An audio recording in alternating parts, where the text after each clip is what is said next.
When I was born, the doctor and nurses gasped. What an amazing baby! My mom frowned. When Dad saw me for the first time, he was so shocked he even asked Mom if she had cheated on him. Brenda, is she really my daughter? She looks... What kind of question is that? Of course she's our daughter. The reason for their reactions was that I was born with unusual dark blue hair and purple eyes, even though my parents were blue-eyed blondes. Naturally, my appearance shocked everyone. The nurses whispered to each other that I probably had supernatural abilities. Only witches are born with hair and eyes like that. I read an article about it. Yeah, life was going to be fun. Hey guys, I'm Abby. I need to tell you something important. But first, listen to my story. It is full of magic, and I'm sure you'll like it. I had always considered myself an ordinary girl, but everyone else thought I was a witch because of my looks. I'm not kidding. Whenever I came to the playground as a kid, all the parents quickly led their children away, wary of me. Stay away from that girl, son. She has evil eyes. I'm sure she brings misfortune. The grown-ups were being silly, and their children were no better. Of course, as a result, nobody wanted to be friends with me and believed, that I was a witch. I tried not to take it to heart, but there was one boy who wouldn't leave me alone. I saw Abby flying on a broomstick yesterday. Logan is lying, and liars get warts on their tongues. Did you all hear? Abby threatened me with warts. Unfortunately, that insufferable Logan and I became classmates, and he kept bothering me at school. Guys, Abby looks so much like a witch that she doesn't even need to buy a Halloween costume. Wow, hilarious. That's the joke of the year. The worst thing was that my classmates joined him. Abby, can you curse our teacher? I want math to be canceled. No, tell us the answers to tomorrow's test. It never stopped. At first, it was a bit funny, but soon it got annoying. If I really were a witch, I wouldn't have hesitated to send everyone who annoyed me to a desert island. Just kidding. Things at home were no better. Mom insisted that I dye my hair or wear a wig, but I like my hair. I don't want to hide it because of some stupid jokes. Honey, I'm just worried you stand out too much. Yeah, right. Mom was just jealous of me. After all, her looks were ordinary. Or could it be that she was hiding something? Dad often joked about me being someone else's child. How could our daughter look like you? We're both blonde. Was he right to be worried? One day, Mom and I were shopping when I saw that a famous magician, Harry Black, had come to our city on tour. Wow! I had seen videos of him on YouTube. That guy was amazing. I dragged my mom to his performance, and it was unforgettable. Harry showed real magic on stage. He levitated objects with his mind, and even pulled a rabbit out of a hat. Long story short, I loved it. But the weirdest thing happened after the performance, when Harry came up to see Mom and me. Brenda, long time no see. It turned out they used to be close friends. Can you imagine? The last time they saw each other was before I was born, 15 years ago. Mom invited him for dinner. They sat in our kitchen and talked about the good old days for a long time. The tender way they looked at each other worried me. Oh, Harry, we've always had so much fun together. Why didn't we keep in touch? Harry Black had the same hair and eyes as me. And then it hit me. What if he was my real father? Now it was clear why Mom wanted me to dye my hair. She didn't want my appearance to remind her of cheating on Dad. It all made sense now. I figured it out. I ran into the kitchen and demanded an explanation. Is he my real father? Admit it. There was a tense silence. They stared at me, dumbfounded, and I realized what a stupid thing I had just done. The worst thing was that Dad came home at that moment and heard everything too. What? Is that true? I always knew you were hiding something from me, Brenda. My parents started to fight, and Harry quietly slipped away. It was nice to see you, but I need to go. Wow, I really screwed up. I gave my parents a chance to talk in private and went to my room. The next morning, I went to school as usual. I was in a terrible mood, and then Logan decided to make me the butt of one of his jokes again. Abby, do you know any spells to shut down the school? I'm not ready for the test. I was so sick of Logan and his moronic jokes. I shouted at him so loudly, my ears started ringing. The craziest thing was that at that moment, lightning struck a tree outside the window. Everyone in the hallway froze and started to whisper, "Wow, have you seen it? Abby can control lightning. She's a witch for sure." That wasn't the end of it. It turned out someone had filmed us. The video went viral and I became popular overnight. Now, thousands of people across the country thought I was a witch and had superpowers. It even made me doubt myself. Could it be that I really did have a gift? Were the rumors right? I barely sat through the rest of classes and immediately hurried home. My mom was in tears when I arrived. It turned out Dad believed she had cheated on him and left. I tried to explain that it was all a misunderstanding, but your father wouldn't listen to me. What a disaster! Our family was falling apart and it was all my fault. Why couldn't I keep my mouth shut? I felt so miserable I burst into tears. It might be hard to believe, but at that exact moment, it started raining cats and dogs. How is that possible? Was I controlling the weather again? That convinced me I had superpowers. I wanted to tell my mom about it, but then someone knocked on our door. I opened it and was at a loss for words. A creepy old lady with disheveled dark blue hair and purple eyes was standing in front of me. Hello, Abby.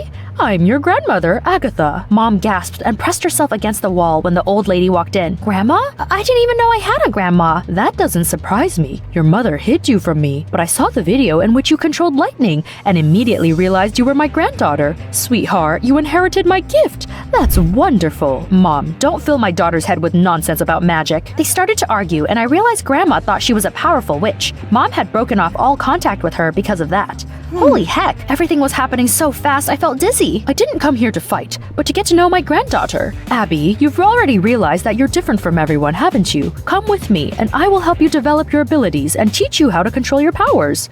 My daughter doesn't believe in magic and won't go anywhere with you. Mom tried to chase Grandma away, but I felt like Grandma was the only one who knew what was happening to me. Besides, I was mad Mom had never told me about her. Stop making decisions for me. I want to get to know my grandmother and find out more about my powers, so I'm going to stay with her for a little while. Sweetie, but what about school? I said I would just tell everyone I was sick. I was tired of Logan and his dumb jokes anyway. Mom tried to change my mind, but I packed my things and left with Grandma. Don't tell me we're going to fly away on brooms. Of course not. I'm a modern witch and have a car. Oh, I have a bad feeling about this. An hour later, we arrived in the tiny town where my grandma lived. Her old house stood in the middle of a gloomy forest and looked so creepy you could film horror movies in it. All sorts of amulets and dried herbs hung inside. The atmosphere was very mysterious. I felt right at home. Later, Grandma and I went to a store, and I realized that the locals were avoiding us. It's the witch Agatha. If you look her straight in the eye, she'll curse you. Wow, that was weird. I asked my grandmother why everyone thought she was evil. Had she used her gift to harm them? No, honey, I'm a good witch. It's just that people are afraid of things they don't understand. We will never fit in because of our looks. I sighed sadly. After all, I knew what it was like to be judged by your appearance. Other than that, living with Grandma was fun. She knew a lot of cool stories about magic and told me about the healing properties of different herbs. Grandma was kind and cool, and I wanted the rest of the town to see that too. One day, we went shopping again, and I saw the sheriff coughing and sneezing. Achoo! This stupid cold. Why hasn't the medicine helped? I got an idea and whispered in my grandmother's ear she should use her abilities to heal him. Everyone will realize that you aren't evil and can help them. I'm so used to everyone disliking me, but you're right. Let's try. She walked up to the sheriff, waved her arms around, and whispered some sort of spell. Everyone stared at her, and the sheriff turned white as a sheet. Are you cursing me? No, dear. I'm saving you from the cold. She promised the sheriff he would feel much better the next day, and we went home, leaving everyone standing there with their mouths wide open. The next morning, I wanted to find out if Grandma's magic had helped heal the sheriff. I went outside and realized the passerby were staring at me resentfully. What was the matter with them? A guy stormed up to me and said that the sheriff was feeling worse. He even had to be hospitalized. It's all Agatha's fault. Everyone would be happy if that evil old witch left town. He shouldn't have said that. His words made my blood boil. How dare you talk about my grandma like that? Why? What are you gonna do? Turn me into a frog? I growled and put my hands out in front of me, trying to summon lightning. I would make that fool eat his words. Except nothing happened. No matter how hard I tried, it was sunny and there was no wind. How is it possible? The passerby laughed at me, and I ran home to ask my grandmother why our abilities stopped working. After all, she hadn't managed to heal the sheriff either. I know what's going on, Abby. Sometimes we need to perform a special ritual in the forest to feel our strength. Oh, all right then. We packed our backpacks and went into the forest. Grandma asked me to pick some herbs for the ritual while she set up a tent. I'm on it. I went deep into the forest for a few minutes, and when I came back to the tent, my grandmother was no longer there. She'd left a note though. I picked it up and read it. Abby, you must pass this test to become a real witch. Use your superpowers to find your way back home. Good luck. What? Grandma left me alone in a creepy forest? There was no signal there. Can you believe it? I didn't know how to find my way out of the forest with no tools, so I just wandered around helplessly. Did we come from here? Or here? This is useless. I'll never find my way home, and no magic will save me. It soon grew dark, and I started to panic for real. There were only trees, wild animals, and a fast river that I had no hope of crossing around. I was using the flashlight on my phone, but it was quickly running out of battery. All of a sudden, I saw my mother's name scratched on a tree. That was weird. Oh, Mommy, why didn't I listen to you? I burst into tears, sat down under the tree, and fell asleep. It felt like no time had passed before someone touched my shoulder and woke me up. It was my mom! I immediately threw my arms around her. What are you doing here? I knew your grandma would want you to pass this stupid test. She used to bring me here too. My superpowers never helped me because magic doesn't exist.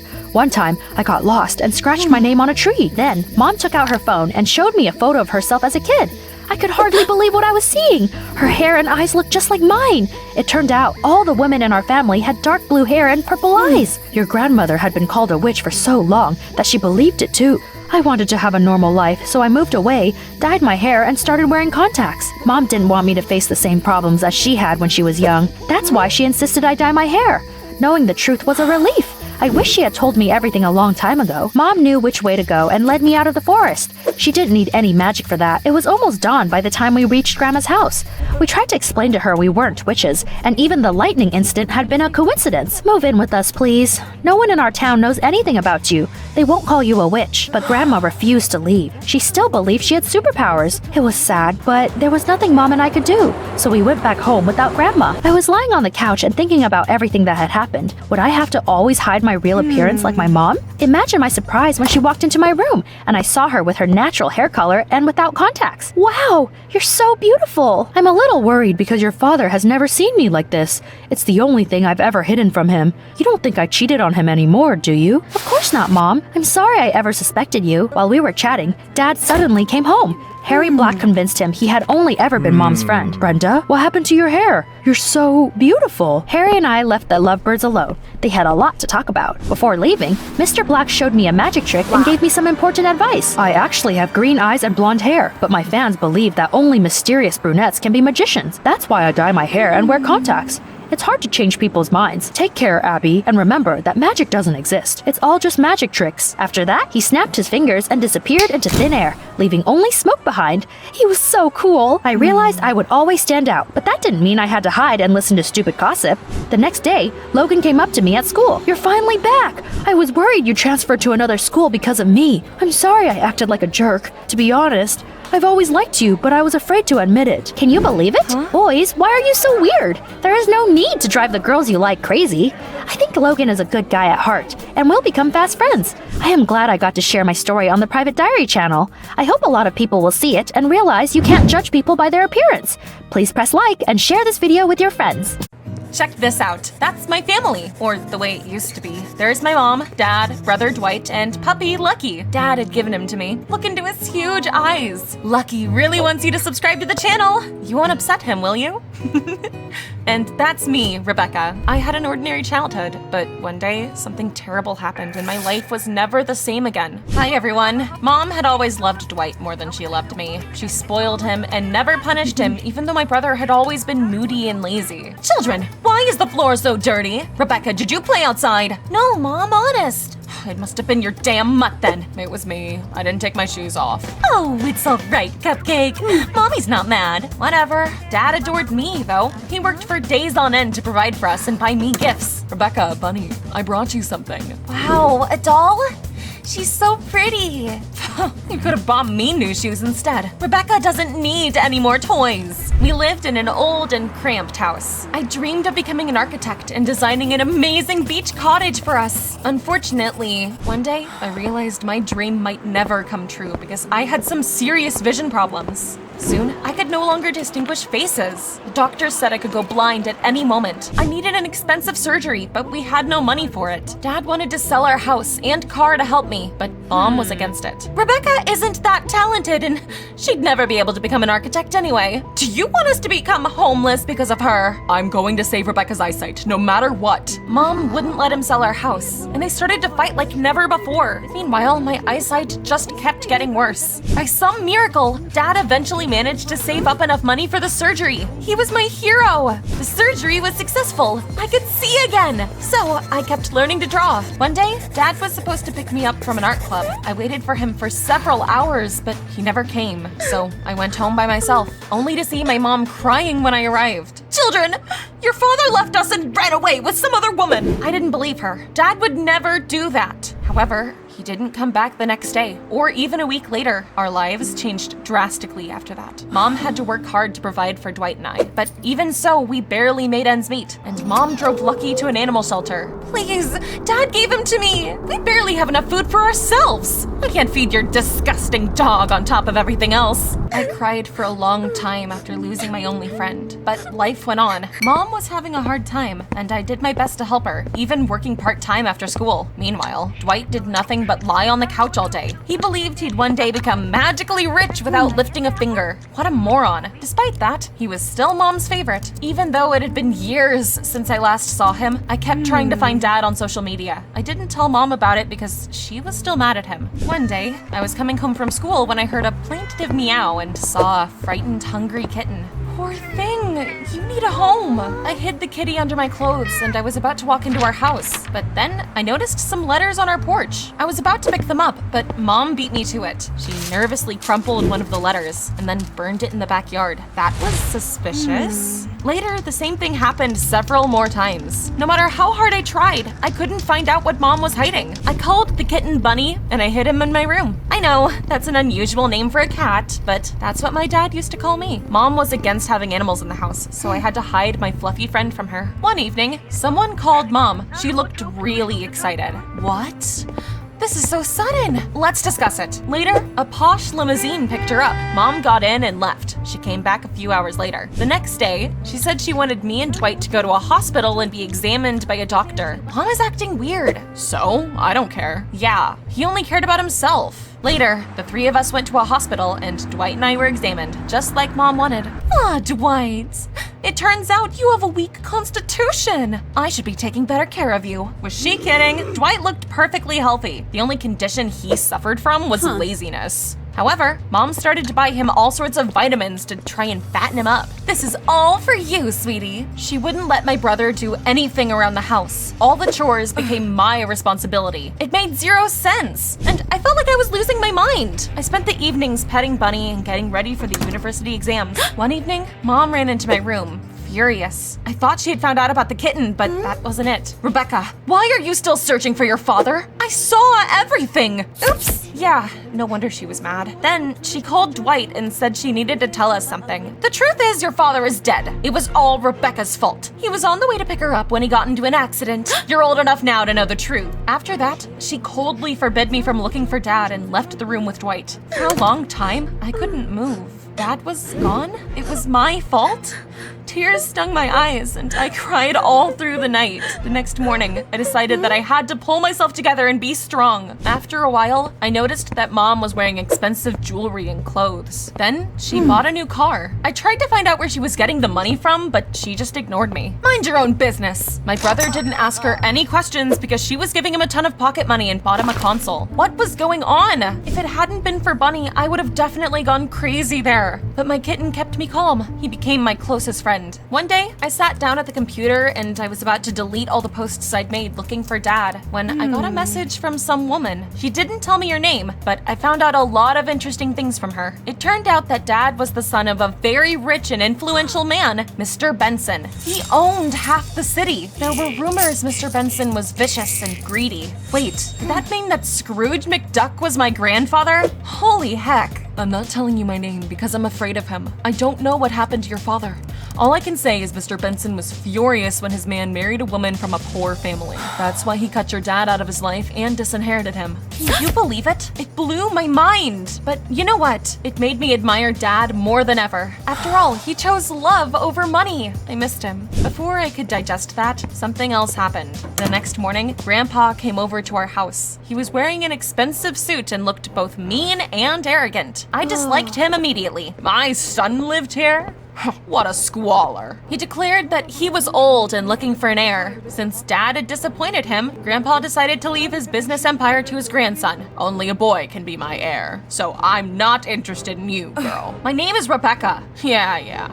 I don't care. Then he suddenly smiled and hugged Dwight. My boy, I will leave you my fortune. I knew I'd become a millionaire one day. What a touching scene. It made me want to throw up. While they were hugging, I suddenly noticed a familiar limousine outside. I had seen Mom getting into it. That's when it all became clear to me. Mom had known that Grandpa wanted to make Dwight his heir for a long time. That's why she started to pamper her son more than ever. Now I knew where she got the money for the car. Mom soon announced that we were moving moving into Grandpa's mansion. I had no choice but to accept it. You're going to be living with me until Dwight turns 18. After coming of age, he'll be inheriting my company. By the way, I will not tolerate any animals in my house. He glared at me as if he knew about my kitten. It made me worry, but I wasn't about to abandon Bunny. I'd already lost my best friend once. It wouldn't happen again. I was given a spacious room in the mansion, so hiding Bunny was easy. Everyone treated me like a maid. Well, everyone except for the elderly cook. That lovely woman noticed I didn't like it there, and she did her best to cheer me up. Rebecca, eat this chocolate muffin and smile, please. Thank you. You take better care of me than my own mom. The rest of the staff treated Dwight like he was a prince. Grandpa adored his spoiled, lazy son. You're like a son to me, Dwight. I'm so proud of you. Glad to hear that, Grandpa. Yeah, they were both insufferable. My brother noticed my annoyed look. Jealous, sis? By the way, I'm not sharing my inheritance with you. As soon as Grandpa leaves everything to me, I'll kick you out of here. I don't want that miser's money anyway. I knew I could only count on myself. Dad paid for the surgery to save my eyes. I couldn't let him down. I was diligently preparing for the entrance exams. One evening, I was horrified to discover that Bunny had escaped from my room. Oh no! If they find him, they'll throw him out on the street! I ran out into the hallway and started looking for my kitten. When I was passing by my grandfather's office, I accidentally overheard the old man chatting on the phone with his doctor. That's how I found out that Grandpa was seriously ill. We just need to wait a little, and then I'll be right as rain again. Huh. I wondered what he meant by that. I didn't have time to think about it at the moment, though, because I heard a meow. I ran around the corner and I saw the cook holding my kitten. I think I found your friend. Please don't tell anyone about him. I really love this kitten and I don't want him to be thrown out. Oh, Rebecca. You remind me of your father. He loved animals when he was young, too. You knew my father? Yes, he was still young when I started working here. We need to have a serious talk, dear girl. She gave me back my kitten and we went to my room. Once we got there, she confessed that a few years ago when I needed the surgery, Dad had come to my grandfather and asked him for money. But Mr. Benson didn't give him a cent and he sent him away. I'm not even surprised. His greed is legendary. It's weird that he's deciding to leave everything to Dwight. That's what worries me. You see, Mr. Benson needs a kidney transplant. Something's telling me that you're here for a reason. What a coincidence indeed. Her words got me thinking. So I later snuck into Grandpa's study and I found some documents from the hospital. They proved that Dwight would be the perfect donor for Mr. Benson. Hold on, had Mom known about this the whole time? That's why she wanted us to get examined. I couldn't believe the lengths Mom was going through to get more money. I immediately found her and I demanded an explanation. Luckily, Dwight was there and heard everything. So what? When Mr. Benson found out he needed a donor, he contacted me and we thought everything through. After you were examined, it became clear that Dwight would be the perfect donor. Your grandfather promised to make him his heir if I could convince Dwight to donate his kidney after coming of age. See, brother? Mom bought you vitamins and sweets because she was preparing you for surgery. Are you sure you want to become a millionaire if this is the price? Dwight was lost for words. I had never seen him look so upset before. I suggested we get out of there and go back to our old house, but Mom wasn't about to let an opportunity like this slip through her fingers, and she tried to stop Dwight. Sweetie, you're hopeless. You'll never amount to anything. This is your only chance to live a life of luxury. Unfortunately, Dwight listened to her and decided to stay in the mansion until his birthday, and then donate a kidney to get his inheritance. At that very second, Grandpa burst into the room and angrily shouted that he knew about the kitten. I told you I wouldn't stand for dirty animals in the house. Get rid of him, or I'll do it for you. I have a better idea. I was fed up with it all. So I proudly declared that I was taking Bunny and I was going home. My mother and brother didn't want to leave the luxurious mansion and they stayed there. It's your choice, but I'm done. We'll get lost. It's not like we care anyway. At home, I noticed that our mailbox was full to burst. I found a letter from the city prison among the pile of advertisements and bills. What? Was this some sort of prank? I opened the envelope and tears soon streamed down my face. Dad had sent that letter. He was alive and in prison. It turned out that my father had been trying to contact me for years. Mom had hidden the truth and burned his letters. Without wasting another second, I hurried to the prison and I met the person I loved most in the world. Dad, I can't believe it! What are you doing here? Oh, Bunny, you're all grown up. Dad said that after Mom refused to sell our house and Grandpa hadn't given him any money, he stole it to pay for my surgery. I was arrested that day. I was supposed to pick you up from the club, but I don't regret anything. All that matters is my girl can see. Mom was mad at Dad for what he did. After all, she had to find a job and take care of us all by herself when he was arrested. I wasn't even upset with her. At that moment, I was just happy that he was alive. Soon, I'll be free, and we can be a big, happy family again.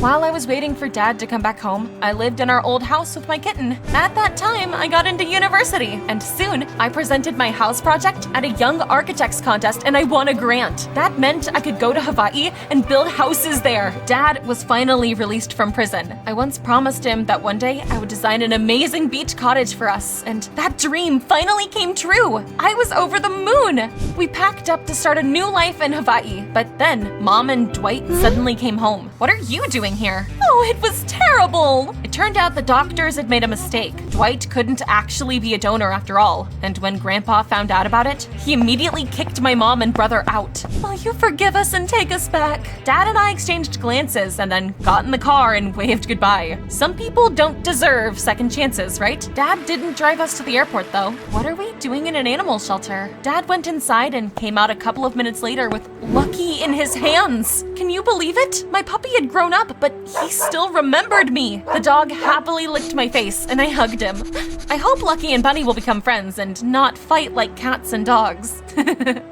Now the whole gang's here. Hawaii, we're coming! Sometimes life can be cruel and give you lemons, but if you're kind, true to yourself, and patient, you will eventually be rewarded. My story is proof of that. Psst. Hey, do you want to get lucky next week? Then subscribe to the Private Diary channel. They say it brings good luck. My father was walking me down the aisle, and my future husband was already waiting for me at the altar. I was a sobbing mess. That was it. I was about to be married off. Hi, I'm Amita from India. My dad was a powerful politician. That's why we lived in a big, beautiful house, and I wanted for nothing. My parents were weird about boys. Ever since I was a kid, they forbid me from talking to, let alone dating them. Mom and Dad said they found a husband for me right after I was born. You will marry him as soon as you come of age. I thought they were kidding. An arranged marriage? We weren't living in the Middle Ages. I thought they just didn't want me to come home late. After all, Dad had a lot of enemies and wanted to keep me safe. Anyway, I didn't think they were serious. Besides, I wasn't interested in guys at all, so those rules didn't bother me. I spent all my free time studying and making stuffed toys. That was my hobby. But the older I got, the more often my parents brought up my future wedding. Amita, your birthday is coming up. You're going to be the most beautiful bride in the world. I'm actually planning on going to university. Well, as long as your husband doesn't mind. I rolled my eyes. That joke had gotten old years ago. I had other things to be worried about at the time. A couple of weeks before that talk, 2 guys moved into our house. They both tried to win my heart. One of them was Jay. He became our gardener. Jay was very poor, but made up for it with his looks. He was also an incurable romantic. Amita, you are more beautiful than all the flowers in this garden. The other boy was called Neelam. Dad hired him as his personal assistant. Neelam was apparently as rich as a prince. Amita, all the gold in the world will be yours if you agree to go on a date with me. Their attempts to impress me made me giddy. I couldn't choose between them because I liked them both, so I didn't go on a date with either of them. We also had to hide because I didn't want Dad to be mad at me for breaking his rules. Soon, that became the least of my problems. Once, I was on my way to school, and I noticed a suspicious car with tinted windows following me. Luckily, my school wasn't far from home, and the streets were always crowded. I wasn't worried anything bad would happen. Another day, I was walking home without a care in the world when someone threw a crumpled note at me. I looked around but didn't see who did it. The note said, "Get ready for my revenge." Was that someone's idea of a joke? It wasn't funny. When I came home, I realized that my parents were worried about something. Before I could say anything, Dad introduced me to some thug. This is Kamal. He will be your personal bodyguard from now on. What? Look at him. He looks like a criminal. Not another word, Amita. I'm not going to change my mind. My parents left, and that giant started throwing death glares at me. It became obvious we would be at odds. You are going to listen to me, you dig? Be a good girl and don't cause any trouble. From that day on, Kamal followed me wherever I went. He acted like my warden instead of a bodyguard. Besides, Kamal reported everything to my father, so I had to hide from him whenever I wanted to hang out with Jay or Neelam. One day, he did something that made me want to slap the daylights out of him. I was messaging my friends when he snatched the phone out of my hands and started reading my texts. Hey, what's your problem? I am responsible for your safety, so I need to know everything about you. I exploded like a pressure cooker. Was he trying to get fired? Fuming, I told my parents that I wouldn't put up with Kamal anymore. Dad gloomily told me an old enemy of his was back. He had apparently spent several years in prison after Dad testified against him and was now free again. My parents were afraid he would take his anger out on me. I'll feel much better if you have a bodyguard protecting you, sweetie. Oh, it seemed Kamal wasn't leaving anytime soon. My parents threw me a huge birthday party at our house. A ton of guests bought me gifts. Here, a modest bouquet for the most beautiful girl in the world. Thanks, Jay. Be careful. I don't want Dad to see us together. Neelam could not come because he was away on business. The party was in full swing when a scary old man with scars all over his face walked into our house. He looked nasty and dangerous. To my surprise, Dad beamed and greeted him like an old friend. Austin, long time no see. They locked themselves in Dad's study to discuss something.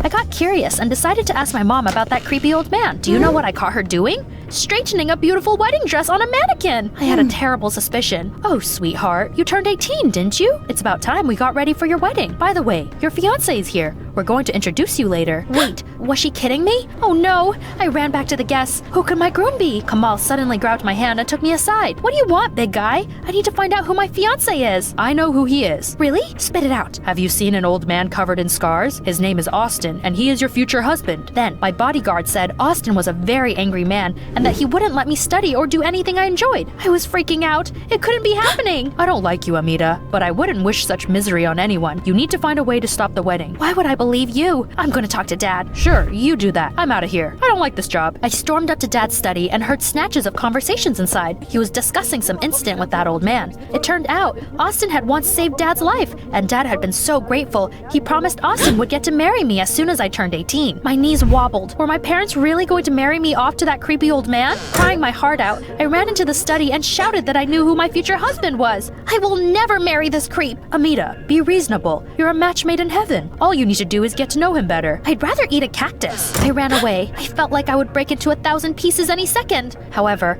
I knew one thing for sure. No one would force me to marry that old geezer. My father could lock me in my room until the wedding, so I had to hurry. I grabbed my purse and ran away from home. It was dark and scary outside. There were suspicious people wandering the streets, and I decided to rent a hotel room for the night. Imagine my horror when I discovered I'd forgotten to grab my wallet. I wasn't about to go back home though. Not on your life. I called Jay and asked him for help. Let's run away together. We will be poor, but free and happy. Hold on, are you saying you're not a rich heiress anymore? Yes, I ran away from home. Jay said he was only ever interested in me for my money. Why would I be with you if you're poor now? I'm too good for that. Don't call me again.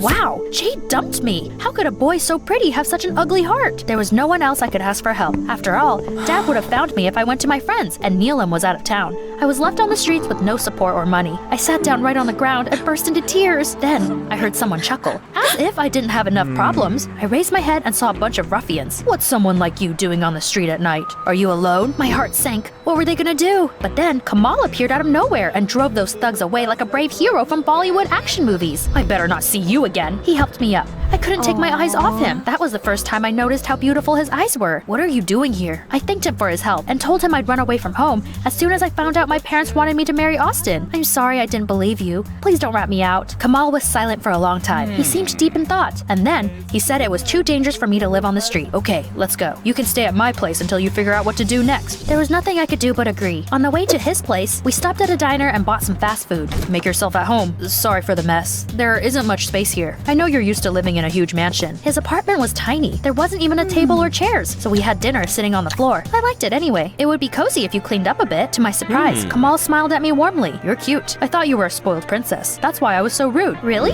I thought you were heartless, so I acted like a spoiled princess.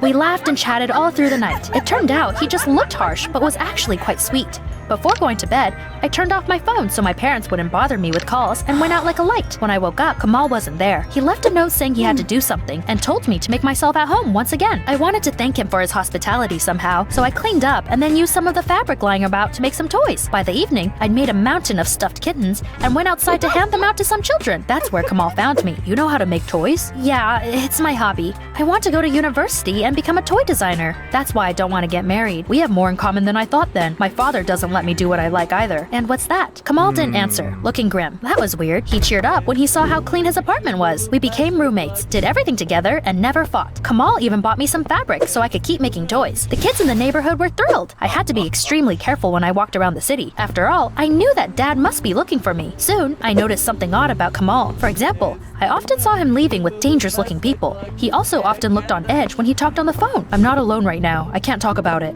I was sure he was hiding something from me. One day, day, I went to the grocery store and heard someone call my name. It was Neelam. He had apparently come back to the city recently. Amita, why didn't you answer your phone? I told him I turned it off so Dad wouldn't find me and marry me off. And also, I was living with my former bodyguard. You mean Kamal? Yes, he's a good guy. No, he is not. I've asked around about him. He's not a bodyguard. Your father's old enemy was released from prison recently, remember? Kamal is that criminal's son. I couldn't believe it.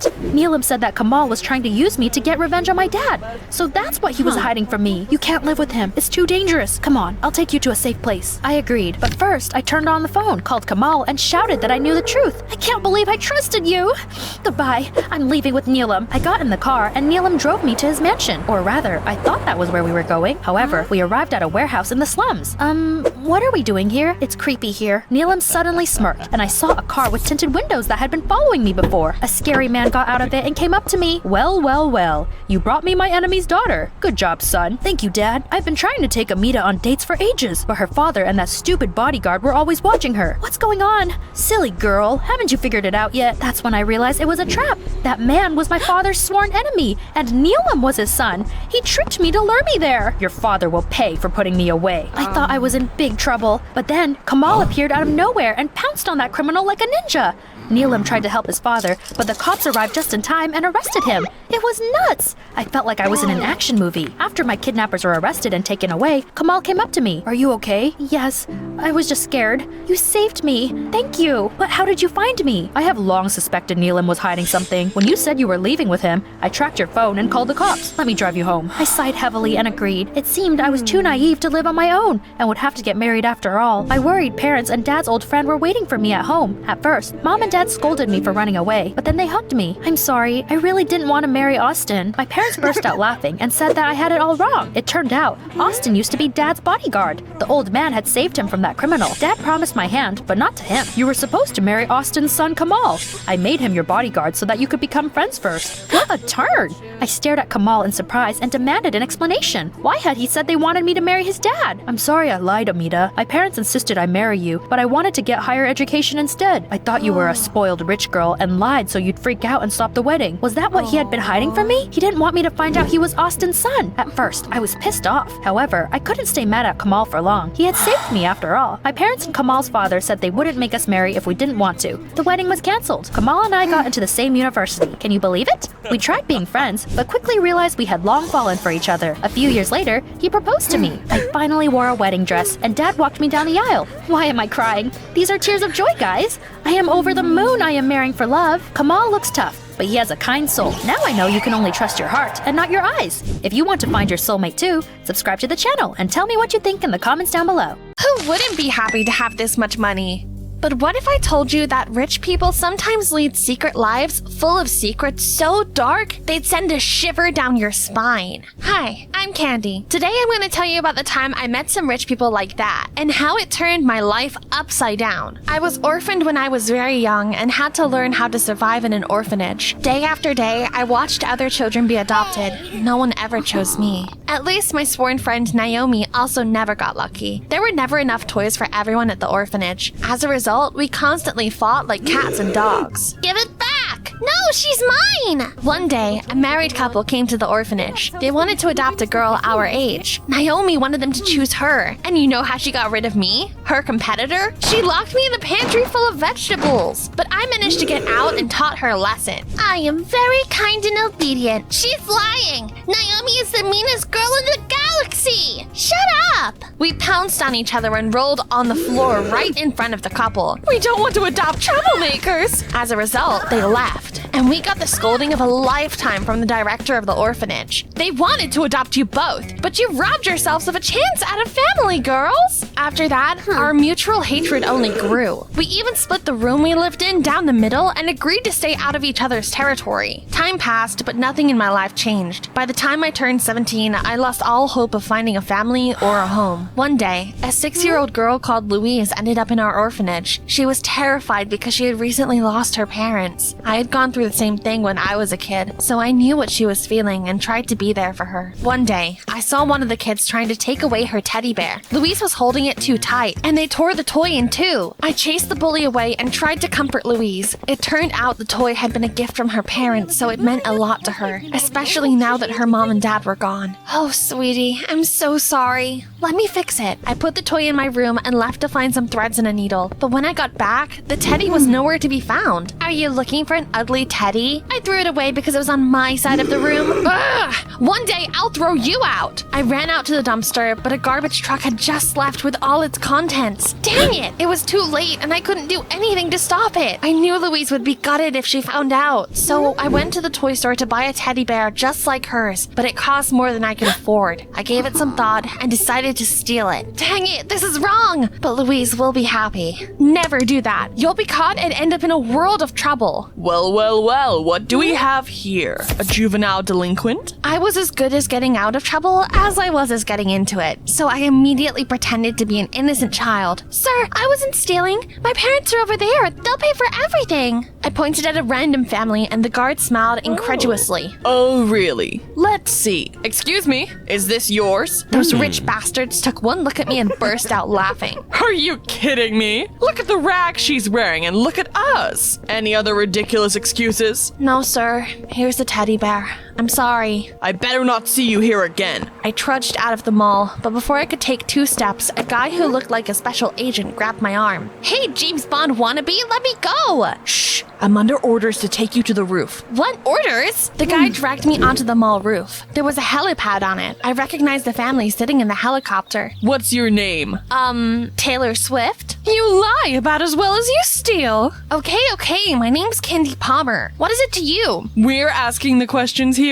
Why did you try to steal the toy? I live in an orphanage and I don't have any money. I wanted to give it to a little girl. They exchanged meaningful glances when they heard that. That was suspicious. She's desperate and driven. Perfect. Their bodyguard got into the helicopter and they flew away. I scratched the back of my head, puzzled. What was that all about? When I got back to the orphanage, I saw Naomi cheerfully packing. Are you wondering why I'm so happy? Hasn't even crossed my mind. I'm being adopted by the Ramseys. They're billionaires. I'm leaving this dump tomorrow. That ruined my mood. Naomi was such a witch. She hadn't done a good thing in her life. Why did she get so lucky? It sucked. The next morning, all the kids went outside to watch Naomi being picked up by her new family. Bye, losers! Candy, where's my teddy bear? I tried to think of a lie, but then a truck drove up to our orphanage and dumped a mountain of different toys onto our lawn. All the kids happily dove into the pile. Louise found a teddy bear that looked very similar to hers. I saw a cool car parked nearby. The rich people I'd met the day before got out of it. This is your doing?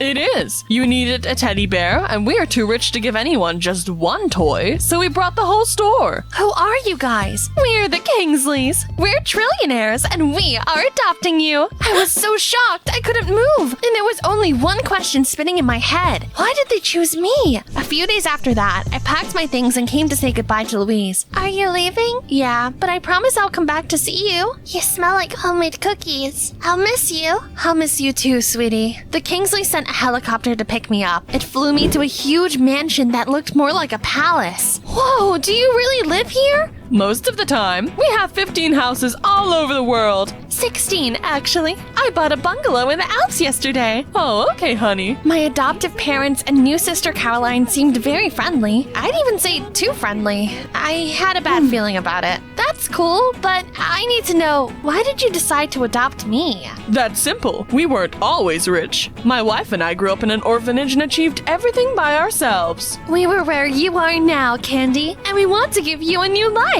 Their words calmed me down. It seemed like the Kingsleys were good people, and now I was a part of their filthy rich family. Caroline got amazing stylists to come to our house and help me get ready for my first day at a private school. Am I going to a school or to a fashion show? Sis, we are the richest girls at school. We need to look accordingly. The school building was more luxurious than I expected, and I couldn't stop looking around. Wow, is that a chocolate fountain? I was so busy staring around I bumped into someone, and that someone cried out in a suspiciously familiar voice. Oh no, it couldn't be.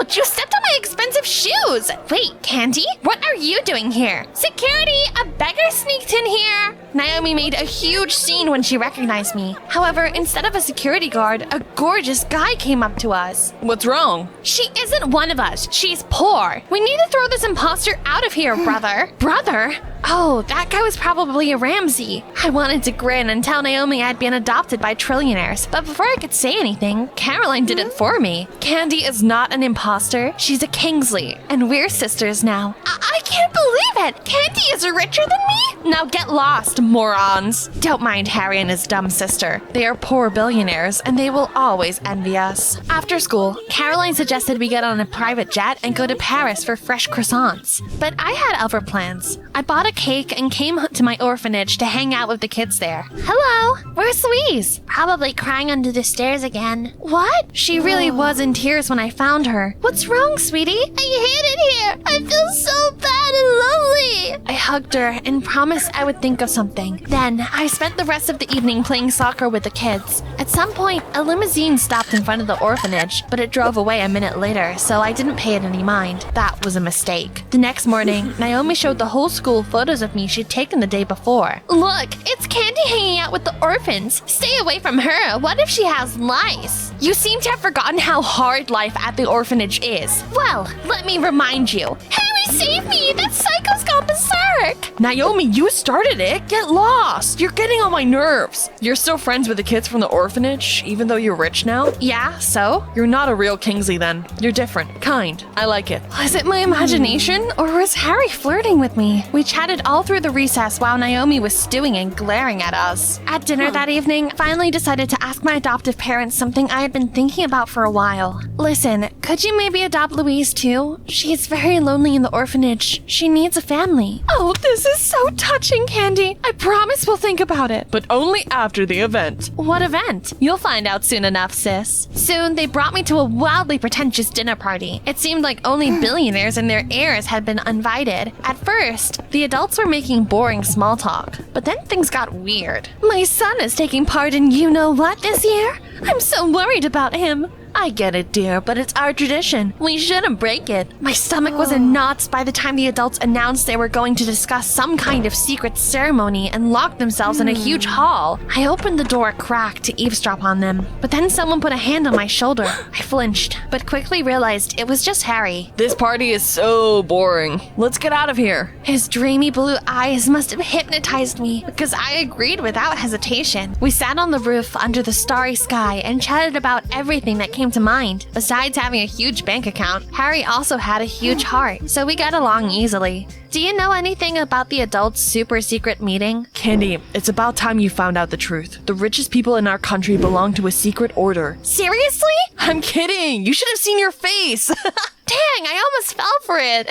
By the time we got back to the party, all the adults and their children had left. Mr. and Mrs. Kingsley also took my hand and we boarded our helicopter. Where are we going? It's time, Candy. Time for what? For the rite of passage. It's an ancient tradition for our secret order. According to the rules, one child from each family must take in the great games and pass all the tests after they turn 17. The enormity of what was happening sent a shiver down my spine. Harry hadn't been joking. Wait a minute. He brought me to the roof so that I wouldn't find out the truth before it was too late. Harry was in cahoots with those wackos. The truth is, we only adopted you so that you would take part in these dangerous games instead of Caroline. Believe it or not, I figured that part out. That's why you were so kind to me. But I'm not going to take part in your stupid Hunger Games. Candy, if you pass all the tests, you'll become a real Kingsley. Our riches will be yours. And we're going to adopt Louise too. They knew exactly what to say. I really wanted Louise to have a family, so I swallowed my pride and accepted their offer. The helicopter dropped me off on an island and flew away. It was night, and I was in a forest with a dozen kids my age. I saw Naomi among them. The Ramseys must have adopted her just so she would take part in the games instead of Harry. How could I be so wrong about him? Soon, the host of the idiotic games appeared and told us about our first task. You need to find food and sleeping bags and spend the night in the forest. May the worthiest win! We heard a horn sound and rushed into the forest. I fell into a muddy puddle because Naomi pushed me. She did that on purpose. It's nothing personal, Candy, but my adoptive parents will send me back to the orphanage if I lose here. I didn't try to get back at her to save my strength.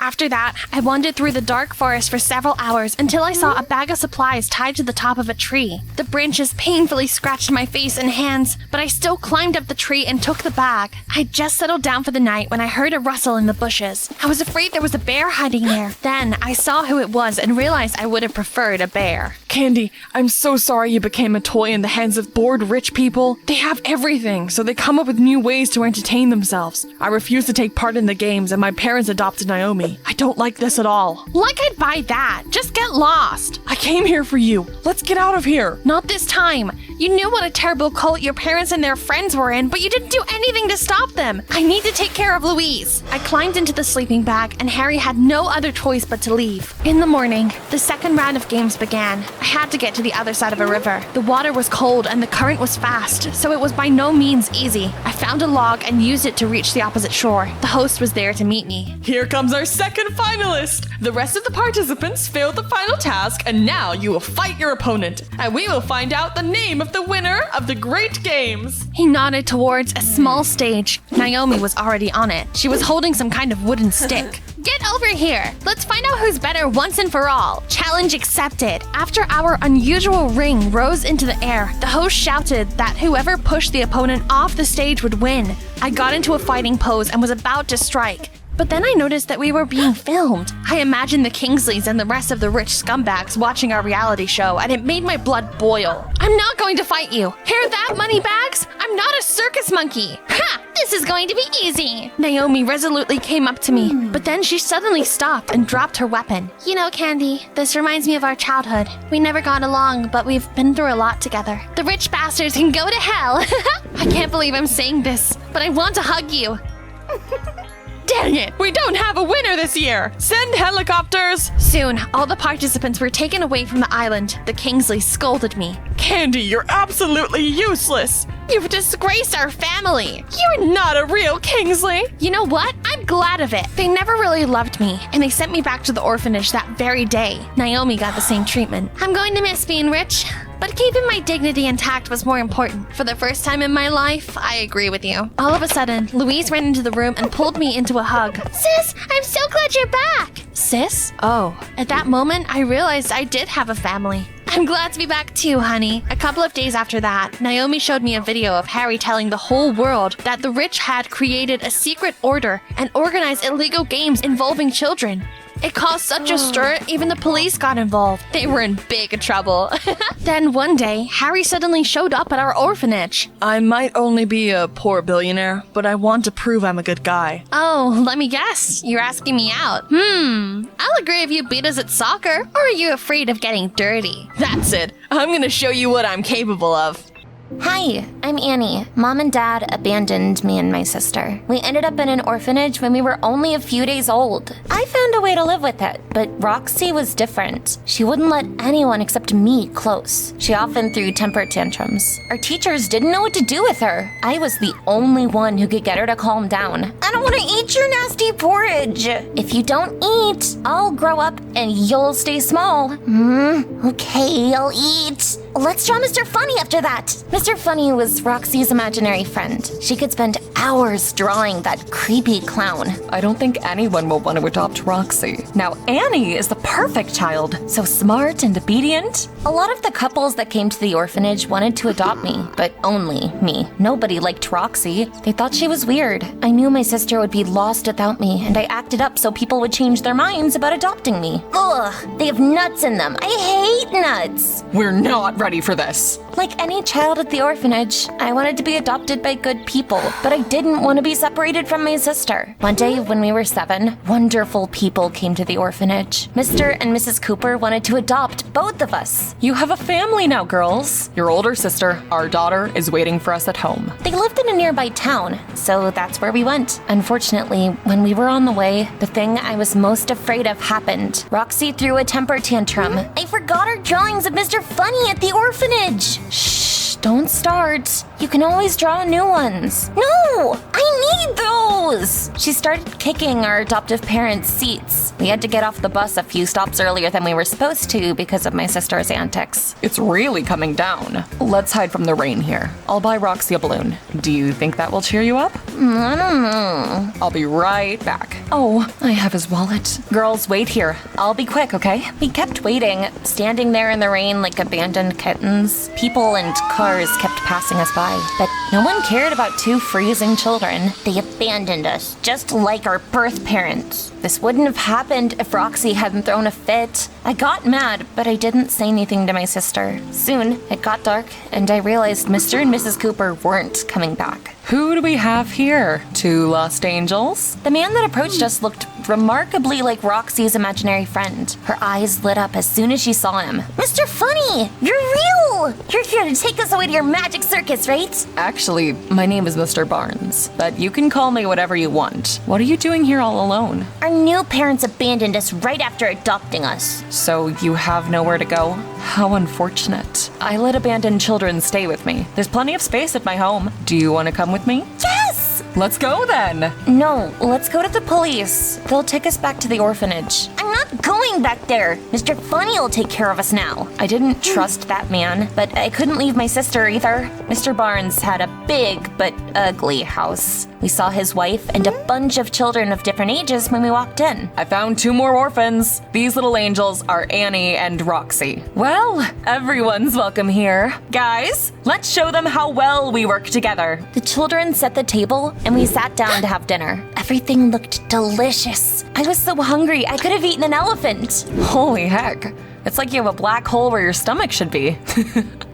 I'm Danny. Welcome home. Thanks. What is this place? It's a home for abandoned children. Mr. and Mrs. Bars take care of those who have nowhere else to go. I looked around. All the children looked happy and seemed to feel safe there. Most importantly, Roxy finally looked happy. I decided we could stay in the abandoned children's home. However, the next morning, I learned an important lesson. Nothing in life is free. Get up. It's time to work. What? But we're children. You ate a lot of food yesterday, Annie. Do you think it appeared in the fridge by magic? Everyone should contribute to help us earn money. Mr. Barnes brought me, Roxy, and Danny to a house. It's time for you girls to learn about our family business. Danny will teach you. Follow my lead. Hello, children. Good morning, ma'am. Our school choir is raising money for charity. After that, Danny started singing a children's song. Roxy and I exchanged a surprised glance, but joined them. Oh, that was wonderful. Here, you've earned it. As soon as we left the house, Mr. Barnes caught up to us. Well done. They didn't suspect a thing. Wait,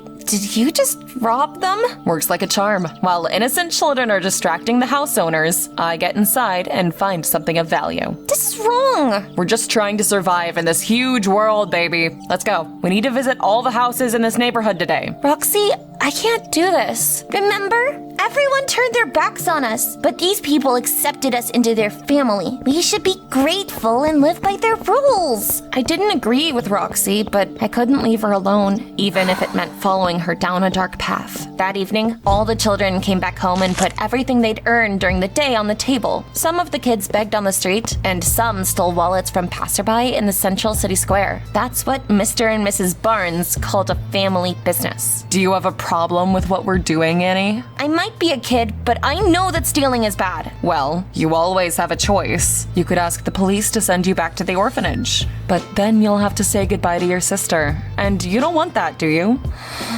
I don't. But I don't want to steal either. Is there any other way I could contribute?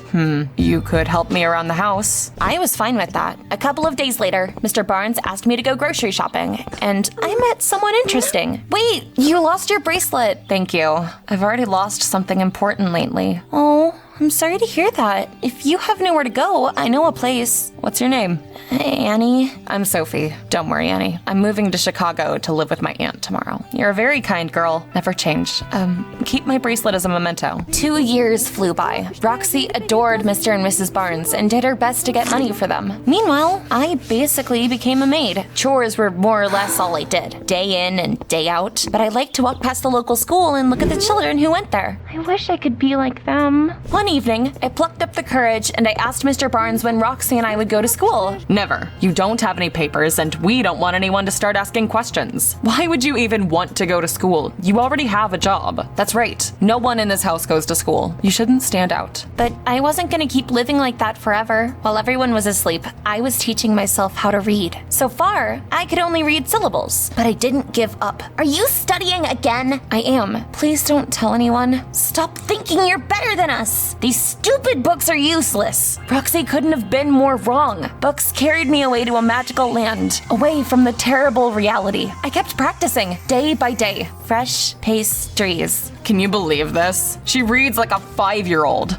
Oh, we've gotta post this. How about we film me breaking your nose, huh? Are you okay? Yeah, this was embarrassing. Those kids are from a different world. They'll never understand us. Don't try to become one of them. You're in over your head. However, that incident only made me study harder. A couple more years went by. Reading books under the covers was no longer enough for me. I wanted to go to school. All that was left was to figure out how to do it, and I did it. I've been baking these cupcakes all night. I want to be more useful, so I'm gonna sell them. I like your new attitude. In fact, I just needed an excuse to leave home for the whole day. I gave the cupcakes to the first homeless man I saw and walked straight to school. Luckily, no one paid me any mind. I blended into the crowd and I hid in a random classroom. And now I wait for the classes to start. I was interested in everything the teacher was saying. To my surprise, the other children didn't seem as eager to study and were being very noisy. Nice one.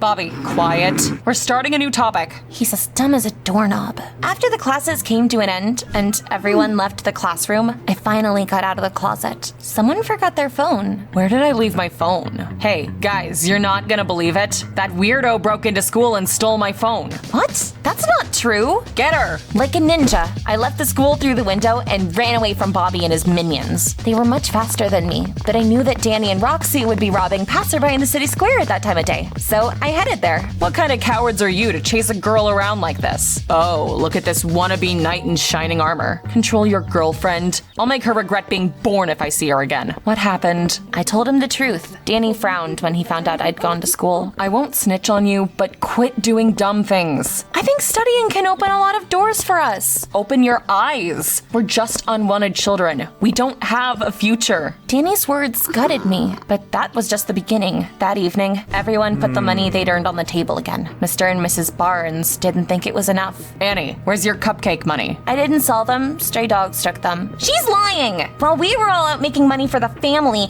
Annie was hanging out at school. That's right, she went there to study. What? How dare you break the rules of our house? You're not getting any dinner tonight, you ungrateful girl. They screamed like plucked peacocks for a long time, but it was my sister's betrayal that brought tears to my eyes. Are you crying? Yeah. I'm sorry, I'm not good at comforting girls, but you're right. We could be more than a bunch of thieves. I'll get us money and we'll get out of here. I promise. At least Danny was on my side. The next morning, I was about to start all my chores as usual, but Mr. Barnes suddenly said I'd be helping him to rob houses. Danny ran away last night, and now we don't have enough people. That little brat. Whatever, we'll just find another homeless kid. I don't know what upset me more, that Danny ran away without me, or that the Barnes didn't care enough to find out what happened to him. Roxy, it's time for us to get out of here. Why? This is our home. Don't be a blind duck. The Barnes don't like any of us. We're just free labor for them. But they gave us a roof over our heads. No one else cared about us. Even Mr. and Mrs. Cooper abandoned us. I've been biting my tongue for years, but enough is enough. They abandoned us because of you. My whole life went downhill because of you. If I'd just left you, I would have been adopted by good people ages ago. Oh, is that how it is? Fine, then leave. I don't need to be looked after anymore because I have parents. We had to put our fight on hold because Mr. Barnes demanded I come with him. Does everyone remember the plan? You pretend to be a school choir, and I sneak in and rob them. Now, which house should we start with? That one's long abandoned. We won't go there.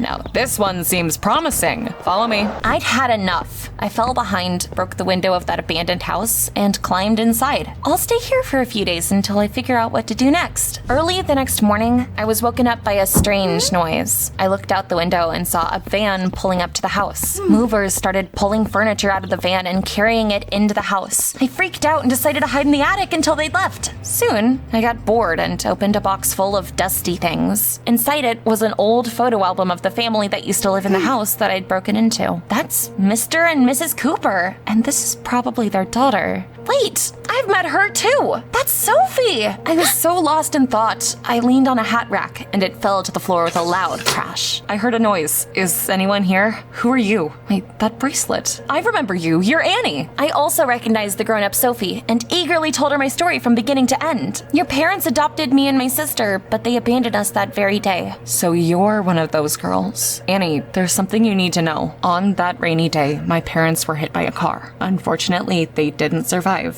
What? My heart sank. I suddenly remembered the police cars and ambulances that drove past us all those years ago. So that's what happened. Mr. and Mrs. Cooper didn't abandon us. They died. The police found the adoption papers, but you two disappeared without a trace. Now I know you lived with those Barnes bastards. After Mom and Dad died, I moved to Chicago. I grew up, got married, and decided to move into my parents' old house with my husband. Sophie was moved by my story about the abandoned children's home. That same day, she went to the police with her husband, and the Barnes were arrested. All the children were sent to an orphanage. Everyone was on cloud 9. Everyone except Roxy. What have you done, you idiot? We'll have to go back to the orphanage because of you. No, you won't. My parents wanted to welcome you into our family, and I'll fulfill their wish. Annie, Roxy, my husband and I are adopting you. For a while, my sister refused to accept it, but then, surrounded by the love of our new adoptive parents, she flourished and turned from a prickly cactus into a beautiful rose. I finally got to go to school. Sitting at the desk made me feel like the happiest child in the world. I didn't even care about Bobby's dumb threats. Smile while you can. I'll teach you a lesson after school. I also thought about Danny a lot. I wondered where he was and if he was doing all right. After classes, Bobby and his friends cornered me again. Your knight won't save you now. That's where you're wrong. I'll always watch over Annie. Don't you dare mess with her or you'll regret it. This is not over. Danny, where have you been? I ran away to earn money and come back for you, but the cops caught me and sent me to an orphanage. I like it there. I go to a different school, but it's not far from here, and I heard that you and Roxy are doing well too. Yeah, we were adopted. Of course. I knew Bobby wouldn't leave us alone. Moreover, I'd probably get in trouble or get grounded or get detentions. But all children go through that. Even you. And you, too. Learn to treasure the simple things in life, guys. There are a lot of children in the world who can only dream of them. Hi, I'm Brooke, and I'm a quadruplet. These are my sisters, Bella, Ella, and Rose. There has always been a special bond between them. I felt like the odd one out. Brooke, what are you doing with that stinky ball? Kick it away and come play with us. Yeah, sure, let's play. My sisters loved looking similar. They enjoyed wearing identical dresses and having the same hairstyles. I didn't want to stand out and pretended to like looking feminine too. Our parents owned a small karaoke bar called the Singing Oysters. It wasn't popular. It was on the verge of bankruptcy. Our Aunt Sally liked to come over and gloat. It smells like rotten eggs in here. It's no wonder you get no visitors. Things will change. Just you wait. One day I'll hire a bouncer to kick you out of here. Pigs will fly before this hole becomes popular. It serves you right. Are you done?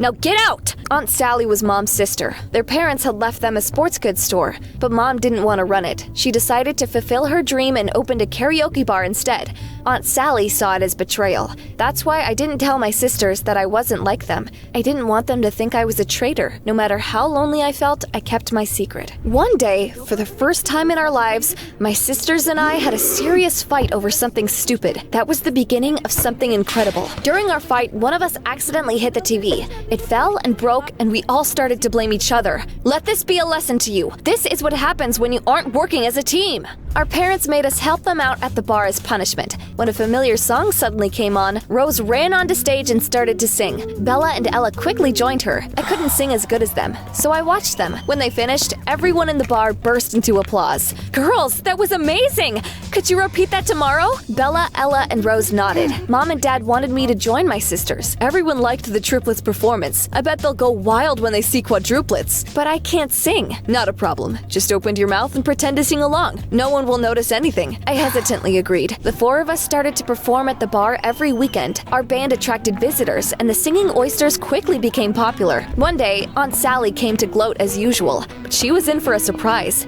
Who are all these people? My talented daughters helped us promote the bar. By the way, Sally, I always keep my promises. What are you on about? Security, show this lady the door. I was glad that our family business was doing better. My sisters loved performing on stage. Their dreams came true. Meanwhile, I felt like a puppet. Eventually, I couldn't stand it any longer. I changed my clothes and secretly joined an amateur women's soccer team. I easily fit in and quickly made friends. Ivy was one of them. We became inseparable. However, I didn't tell her that I only felt like myself when I was hanging out with our team. The truth was, I always pretended when I was around my family. When my sisters and I were 16, Mr. Forbes came to our bar to watch our performance. He was a music producer. Everyone in the city knew him, and it seemed like we impressed him. I'll make you superstars. Let's do it. Don't you think we should tell Mr. Forbes about our tiny issue? Oh yeah, Brooke can't sing. She just opens her mouth while we play a recording.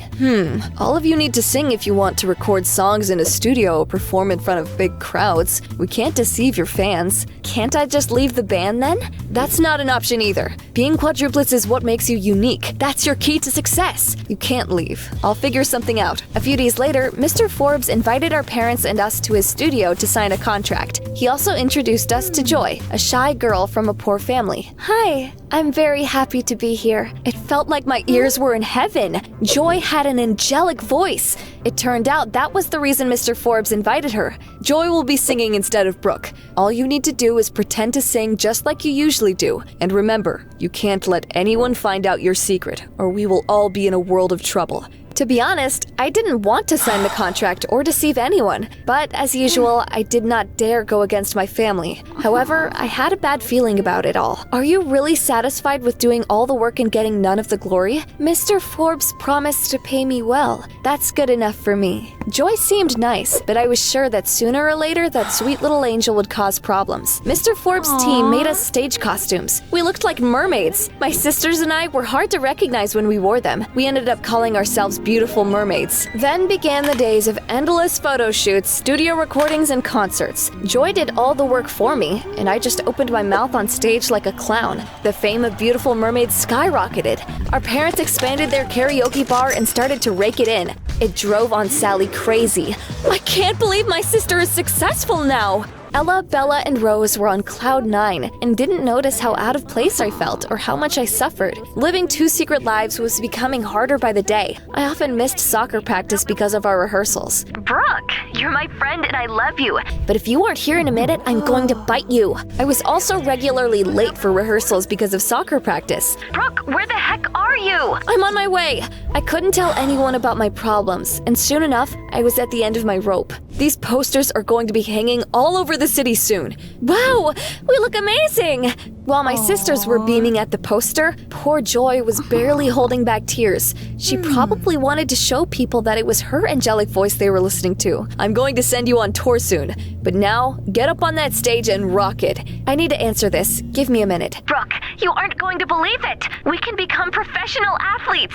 The Women's Soccer Championship is coming up. This is our chance. We have a very busy season ahead of us. Oh no. Aren't you happy, Brooke? What's the matter with you? Dang it! I couldn't tell Ivy that I didn't know how to be at the championship and at the tour at the same time.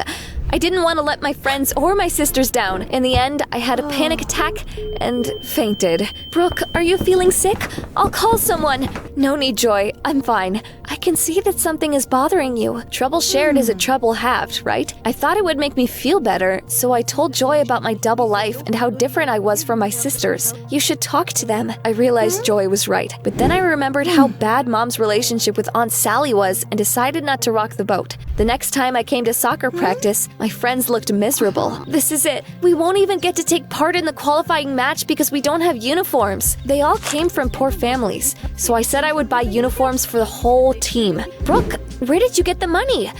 My parents' bar has been doing well lately. You're the best!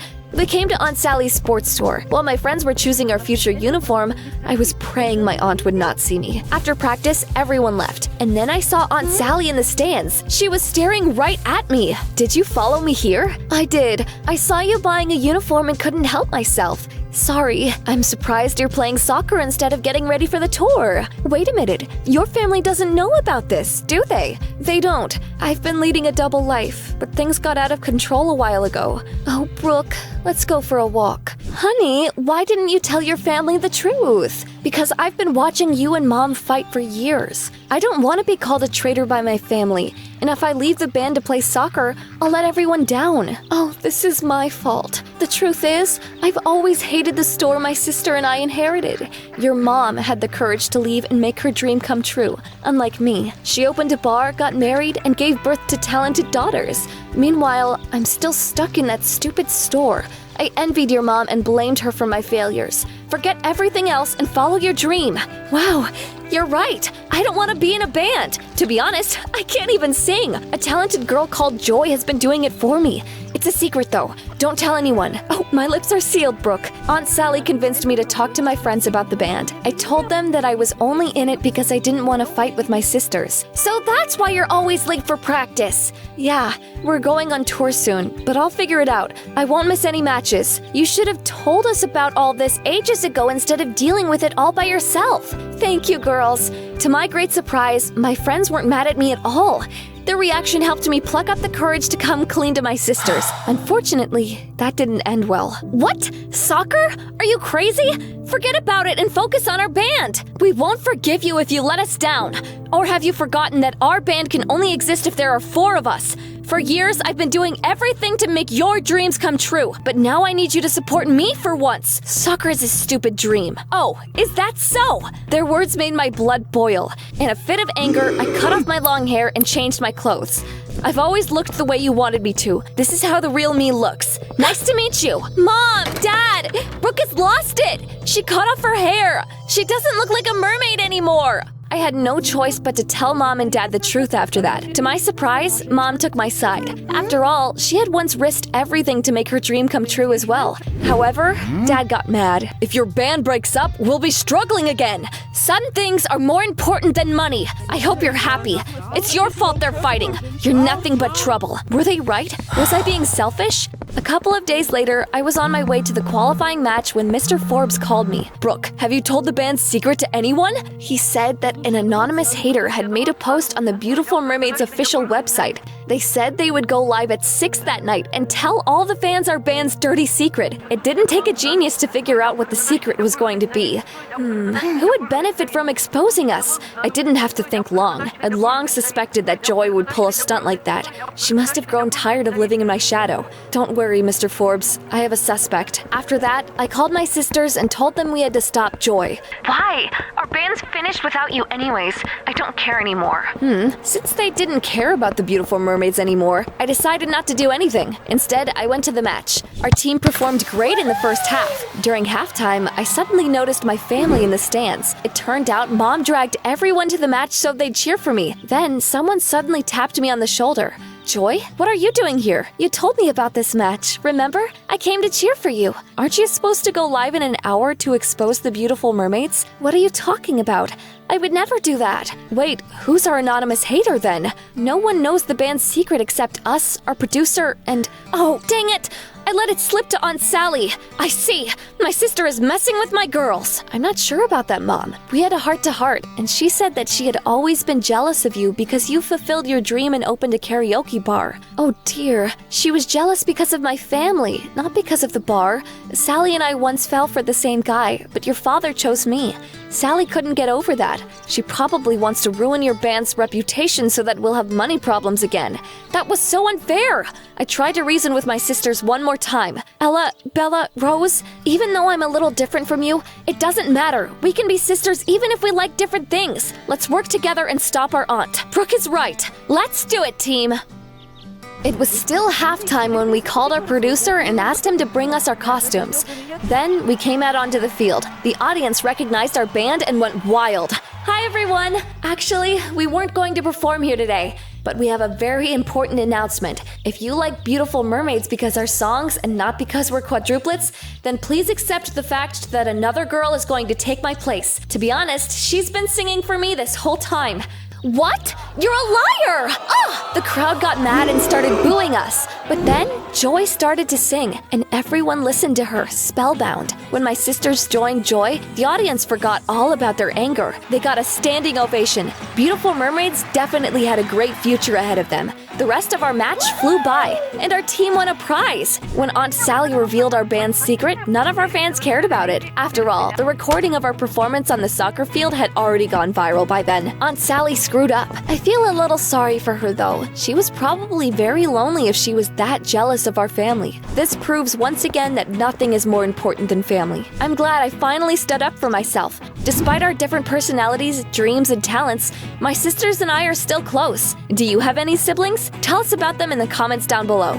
My parents were millionaires. Dad had always wanted a daughter, but Mom kept giving birth to boys. Our sons aren't living up to my expectations. They aren't interested in anything, and don't get me started on their grades. When Mom got pregnant for the 4th time, Dad sent her to our family island. It's a girl! Her eyes are the color of the ocean. When I was born, a beautiful songbird flew in through my window, and because of that, my parents gave me a name that meant bird. Oh, I almost forgot to introduce myself. Hi, I'm Ava, and this is my story. She's such a fast learner. Our daughter is going to grow up smart, unlike her brothers. I learned to read early. My favorite books were encyclopedias about, you guessed it, birds. Daddy, can we get a parrot? Whatever you want, sweetheart.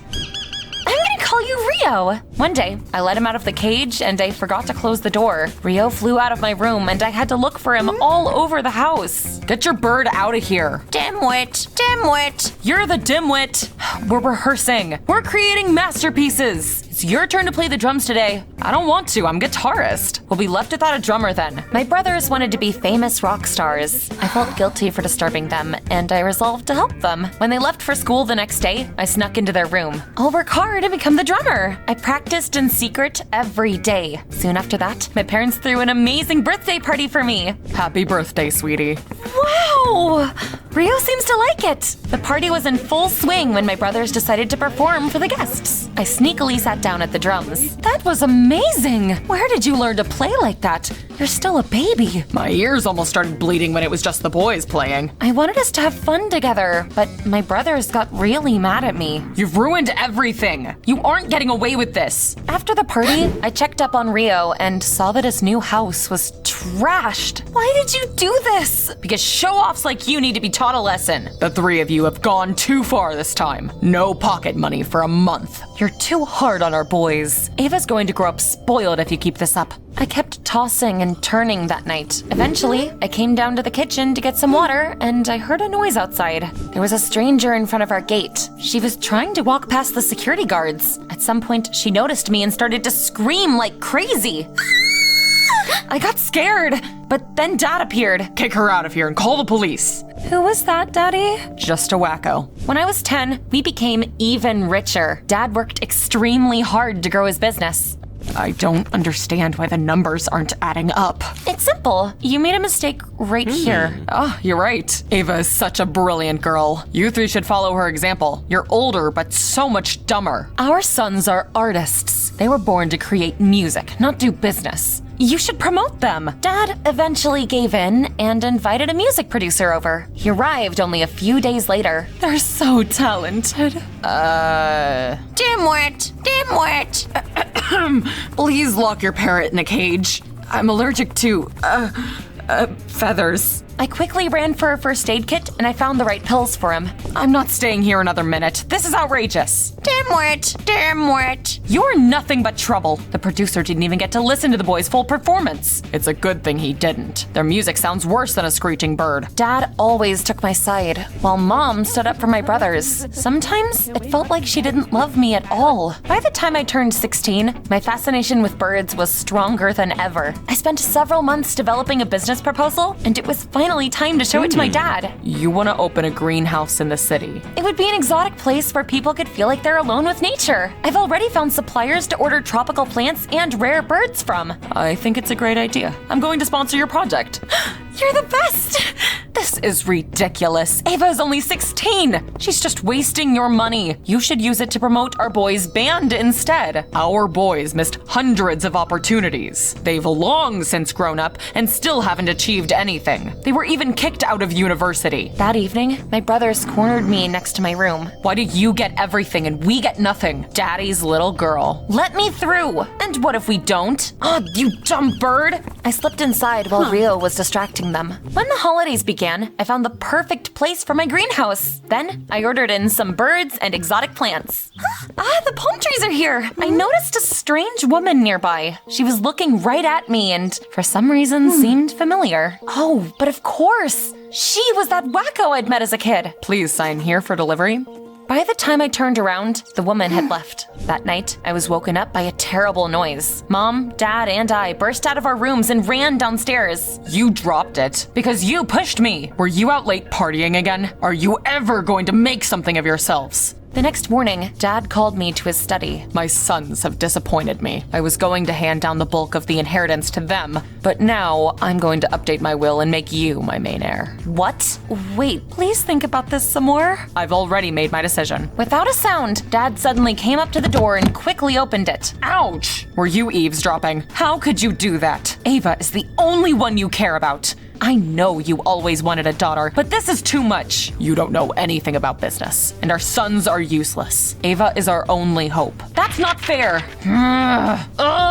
What are you doing? It's high time you three moved out and stopped mooching off me. Despite the way that they treated me, I still tried to protect my brothers, but it only made them angrier. They left and didn't talk to me for a week. After a while, I decided to go to our family island and gather some rare rocks from my greenhouse. I haven't been here in ages! A maid had been looking after our villa while we were away. She prepared a room for me. You were born in here. I couldn't fall asleep for a long time. Thoughts of my family were haunting me. Why did my brothers and my mom dislike me so much? I decided to find a book to get my mind off things. Soon, a battered notebook caught my eye. Seems like it's Mom's personal diary. I was about to put it back in its place when I saw my own name on one of the pages. I love living in this island paradise. I can't wait for the moment I get to hold my baby. She hasn't been born yet, but I already love her. There were only a few entries in the diary, but that was enough to shock me. I always thought Mom wanted to stop at 3 kids, but agreed to have me for Dad. I guess I was wrong. Why did she treat me like this then? I'm so confused. The next morning, I asked the maid about it. She tensed up as soon as I mentioned my mom. I can't talk about my employers behind their backs. Before leaving the island, I decided to go on a catamaran ride. That bird is so beautiful. I used the zoom on my phone camera to watch it and got so carried away I didn't notice that I'd sailed too far. I tried to get back to the shore, but couldn't because the waves were too big.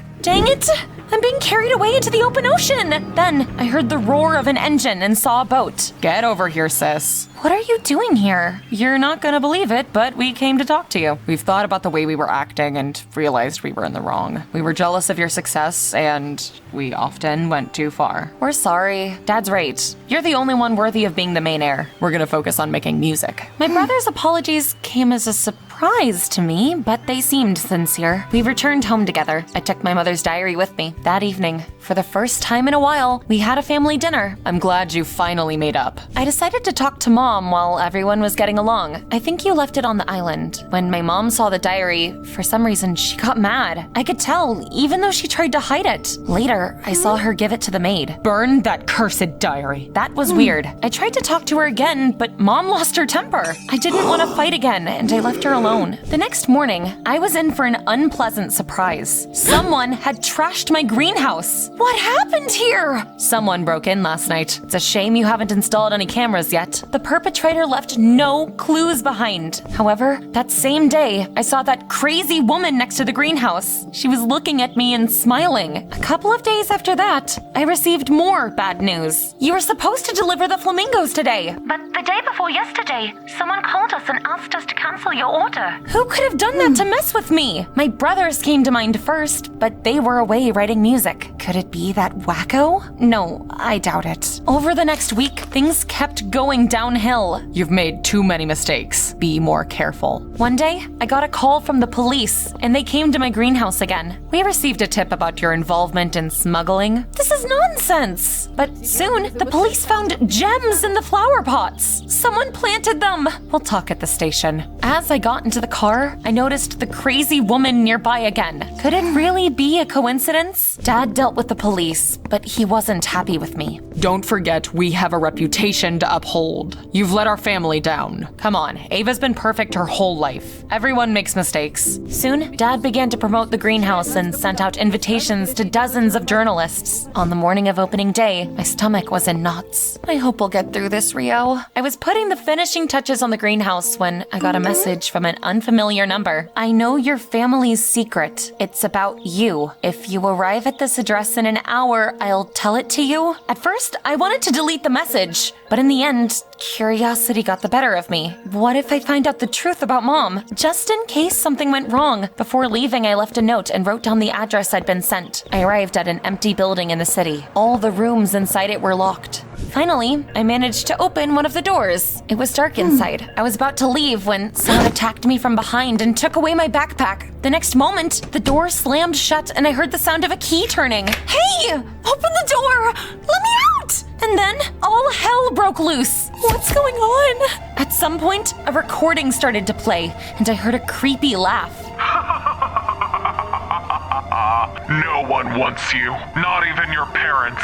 You'll never succeed. I don't know how much time passed before it stopped. Who would pull such a mean prank on me? The door was still locked, and my phone was in my backpack. It's the opening day. What will Dad say if I miss it? As my eyes adjusted to the darkness, I noticed a vent opening in the ceiling. I had a pair of nail scissors in my pocket, and I used them to open it. I never thought I'd have to crawl through the vents like this. The front door was open, and I managed to get out of the building. But once I was outside, I ran into that crazy woman again. You're the one who locked me in there! She tried to grab me, but I pushed her away and got into a passing taxi. By the time I arrived at the greenhouse, the opening was already underway. All the cameras immediately turned on me. Look at her. Everyone started laughing at me. It was only at that moment that I realized my clothes were torn and dirty. I looked pathetic. Let's get you out of here. I spent the whole evening at home. Don't worry. Your project is cool anyway. When Dad came home, he was furious. You disappointed me. I invested a lot of money in that greenhouse, but it was for nothing. I told him that a lunatic had locked me up. Why did you even go there? You could have at least warned me. I left you a note. Don't lie to me. There was no note in the greenhouse. A few days later, a lawyer came over to our house. Dad gathered us all in the living room so we could hear his new will. Mr. Reed bequeaths his business, as well as all his property, to his daughter, Ava. From this moment on, she is his main heir. Those words shocked me. I was sure that Dad would change his mind after my failure. Our eldest son should be in her place. Exactly. I tried to be perfect so hard. Was it all for nothing? We were nice to this show-off. I told you we should have tried harder to just get rid of her. Locking her up clearly wasn't enough. Dang it. It was you? You kept messing with me, trashed my greenhouse, and locked me in that building? My brothers didn't answer, but it was clear I was right. This proves once again that I've chosen the right heir. Of course, that was wrong of them, but it's all your own fault. You've hardly ever noticed them. The only one you paid attention to was this. At that moment, I ran out of patience. Why, Mom? Why don't you love me? Do you want to know the truth? Okay, I'll tell you. Don't you dare. She pushed Dad away, grabbed my hand, and dragged me toward the car. Soon, we arrived at an unfamiliar house. This is that crazy woman. Does she live here? When we got closer, I saw that there were tears in her bright blue eyes. Eyes the color of the ocean. I didn't want to give birth for a fourth time, but your father wanted a daughter so much that he went to a clinic and found a surrogate mother for us. This woman's name is Christina. Your father sent us both to the island so the journalists wouldn't get wind of anything. The diary you found was hers. Back then, Christina was having financial problems. That's why she agreed to become a surrogate mother. But during her pregnancy, she regretted her decision and refused to give you up. After you were born, Christina tried to keep you, but your father wouldn't let her. It can't be true. It It can't be. But it is. She often came to our house. We had to chase her away and call the police. Christina felt so guilty it drove her insane. She spent the last few years in a mental hospital. That's why I couldn't love you. Unlike your father, I've never felt like you were my child. It was hard to believe, but even harder to accept. Christina's gaze suddenly cleared. My girl. She took my hand and put a beautiful bird-shaped pendant into it. I looked into her ocean-colored eyes, and before I knew it, tears streamed down my face. Soon, my greenhouse became the most popular place in the city. I hired Christina. Watching the birds calmed her down and made her happier. We had a lot of visitors every day, and Rio became a real star. Everyone loved taking selfies with him. My relationship with my mom is still strained, but I've forgiven her. I think that both she and Dad were wrong in their own ways. My brothers gave up on becoming rock stars and fell in with a bad crowd. Dad got tired of bailing them out, and now they're behind bars. Do you think they'll ever change? Hi, I'm Heather. Before we begin, please hit that like button and subscribe to the Private Diary channel. My mom died right after giving birth to me. Dad raised me all by himself. When I turned 5, he married a woman called Sherry. As soon as she moved in with us, she immediately tried to make us live by her rules. Her insufferable cat even used my toy box as a litter box. What do you feed him? Good job, baby. Sherry didn't know who she was messing with yet. Mission, get rid of my stepmother, was a go. First, I hid my canary and told Dad that Sherry's cat had eaten it. Fluffy wouldn't have done that. I saw with my own eyes. Heather, is there anything you want to tell us? I followed my dad's gaze and saw my canary flying behind me. It must have managed to break free. Dad got mad at me for lying, but I didn't give up, and I kept trying to set Sherry up. However, my stepmother managed to stay one step ahead of me every time, and Dad eventually stopped believing me. We've decided to send you to a boarding school. I'm going to give your father another child, and he'll forget all about you. My stepmother's words brought me to tears. I complained to Dad, but he didn't believe me.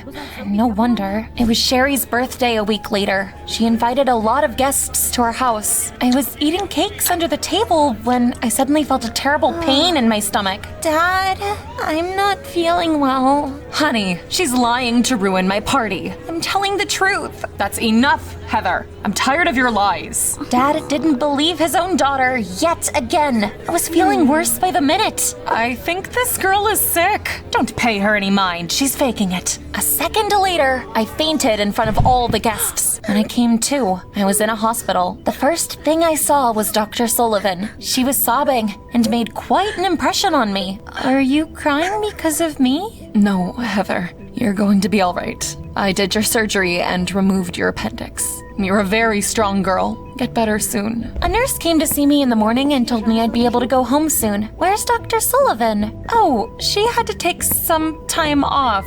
But look who's here! I thought that my dad and stepmother would apologize the second they walked in, but instead, they blamed me for everything that happened. I hope you learned your lesson. If you hadn't lied to me so much, I would have believed you. I was discharged from the hospital a couple of weeks later. Unfortunately, I got a pretty nasty scar on my stomach after the surgery. It's so ugly! I'm gonna be bullied. I know! I'll tell everyone I got it fighting with aliens! Then, I suddenly got a weird cramp in my stomach. It felt a bit like a vibration. Oh, my tummy did a peep. Are you back at it again? Stop lying, Heather. Don't tell anyone that nonsense about fighting with aliens either. While Dad was shouting at me, my stepmother was smiling suspiciously. She was definitely up to something. Soon, I realized that she was trying to get rid of me. Sherry kept trying to set me up. She would break Dad's laptop or draw on his work documents and then blame everything on me. When it came time for me to go to first grade, Dad said that he'd found a private boarding school for me. I hope you'll mend your ways after studying there. Bye-bye, baby. I realized that I'd lost that battle. My stepmother finally got rid of me, just like she said she would. To add insult to injury, Dad asked the principal to be extremely strict with me. My daughter likes to lie and blame others for her antics. Don't worry, we'll turn Heather into a real lady. The principal took me by the hand and showed me around the school. I suddenly got a strange cramp in my stomach again. Ouch! You're a good actress, but I've already heard all about your tricks. Since then, I never complained about my cramps again. Everyone thought I was lying anyway. I ended up sharing a room with a girl called Laura. We weren't really close until something happened in gym class. My t-shirt rolled up as I was hanging off a bar, and everyone saw my scar. Oh, that's nasty. Everyone laughed until, to my surprise, Laura stood up for me. Are you dumb? She got that scar fighting a bear when she was camping. The odds weren't in her favor, but Heather was so brave, she beat it and survived. You described it so vividly that even I almost believed it was a true story. My classmates were also impressed. Thanks, but there was no need to lie. It's just a scar I got from surgery. I wasn't lying. I was embellishing. One day before Christmas, I was waiting for Dad and Sherry to take me home for the holidays. But when they arrived, I saw that my stepmother had a baby bump. Did you eat your lazy cat? I'm pregnant, honey. We're having a baby boy soon. What? You heard that right, Heather. That's why we would like to spend these holidays together, just the two of us. I'm sorry, but you'll have to stay at the boarding school for the holidays this year. Merry Christmas, darling. I couldn't remember the last time I'd been in such a terrible mood. I didn't doubt that Dad would forget about me the second his son was born. Besides, I didn't want to be stuck at school during the winter holidays. Oh, sorry, Heather. I was imagining I was a ballerina and I didn't notice you. I thought I was the only one who had to stay here for the holidays. My mom works hard to pay my tuition. She can't spend Christmas with me. Oh, sorry. That sucks. Hey, don't be sorry. We're lucky. The whole school is at our disposal. Laura's imagination was just as wild as mine. We spent hours playing, imagining we were super spies or fairy tale princesses. In the future, let's get driver's licenses and go to New York and write a book. That's a brilliant idea. Let's write down our ideas for the book here. Years passed and I turned 16. My dad and Sherry had a son called Percy. Dad loved him more than his car, more than juicy cheeseburgers, and more than me, his daughter. My stepmother turned Percy against me, so my stepbrother and I didn't get along. The only thing that kept me going was my friendship with Laura and our dream of going to New York. I even wanted to get a driver's license that summer. We had a lot of ideas for our book. After all, we'd been writing them down in our notebook for years. I was in our room when I suddenly got that same cramp in my stomach again. Laura ran in, looking like she'd been through a meat grinder. I tried not to show that I was in pain, and I asked my friend what happened. I had a fight with Nancy. That toad tore up our notebook with all our book ideas. What? I'm gonna tear her into pieces! I left the room to deal with Nancy. She was a terribly arrogant and popular classmate of ours. I didn't do anything to Laura, and I didn't see any notebooks either. I did see that psycho tear her skirt and roll around in mud to get dirty. Oh, Heather, did you know that Laura likes Billy? So what? Billy asked me out. That's why your friend lied to you about me. Do you get it now? If there was one thing I'd learned, it was to not jump to conclusions. I decided to talk to my friend again. Heather, I'm in the shower. Could you bring me a towel? I opened my friend's closet, and our notebook fell out of it. It seemed like she had tried to hide it. I realized that Nancy hadn't been lying. Later, I told Laura that I wasn't mad, but she shouldn't lie to me again. Save your lectures for someone else. The next day, I was horrified when I saw Nancy. Her hair was sticking out in all directions like weeds. Someone snuck into my room last night and ruined my hair. I immediately suspected Laura, and I asked her about it. Maybe I did do it, or maybe I didn't. My friend had crossed a line. I went to the principal and I told him everything. That decision cost me dearly. You traitor! I was punished because of you. The whole school must have heard us fight. It was so loud. The principal expelled us both. I had no choice but to go home. By that time, summer holidays had begun. Since you were kicked out of the boarding school in disgrace,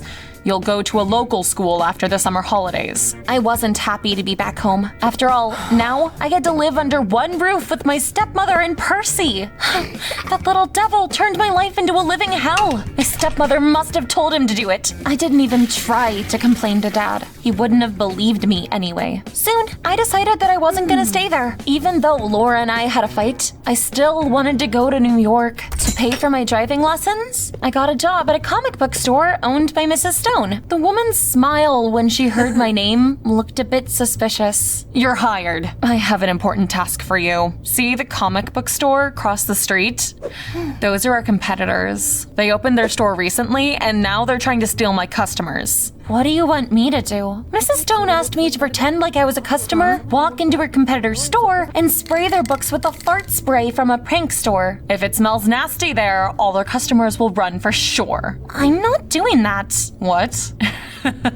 Okay, sweetheart. Here's the thing. I'm Laura's mom, and I know that my daughter was expelled from school because of you. Can you even imagine how hard I worked to get Laura into that boarding school? You owe me. Are you hard of hearing? I said no. And by the way, I was expelled because of your daughter, not the other way around. You'll regret messing with my family.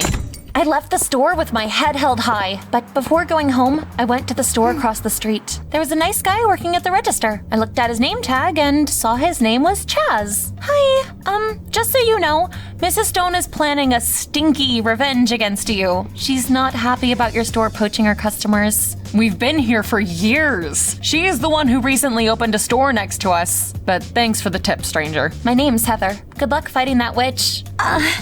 Are you all right? It's nothing. My mom used to be a doctor. Maybe she could help? I don't think so. I've been getting cramps like this since I was a kid. The next morning, my family got a call from the police. They demanded we come to Mrs. Stone's store at once. Has a hurricane passed through here? The nerve of her! Yesterday, I refused to hire Heather, and this is how she got back at me. I demand compensation. Lady, you've lost your mind. I didn't do anything. That's when Laura came into play. She spun a tale about seeing me trash her mom's store. After that, no one doubted I was guilty. Let me shed some light on what actually happened here. Yesterday, Heather told me that Mrs. Stone was planning on messing with our store. I told my boss about it, and we installed a few surveillance cameras. One of them's right outside and aimed at this store. So what? Have some patience, ma'am. This morning, my boss and I watched last night's footage and saw Mrs. Stone and Laura trashing their own shop. Chaz showed the footage to the cops, and they got mad at Mrs. Stone. You will be punished for lying to the police. You bastard, this is all your fault. Laura grabbed the fart spray to get back at Chaz, but she accidentally pointed it at herself. Seems like someone could use a shower.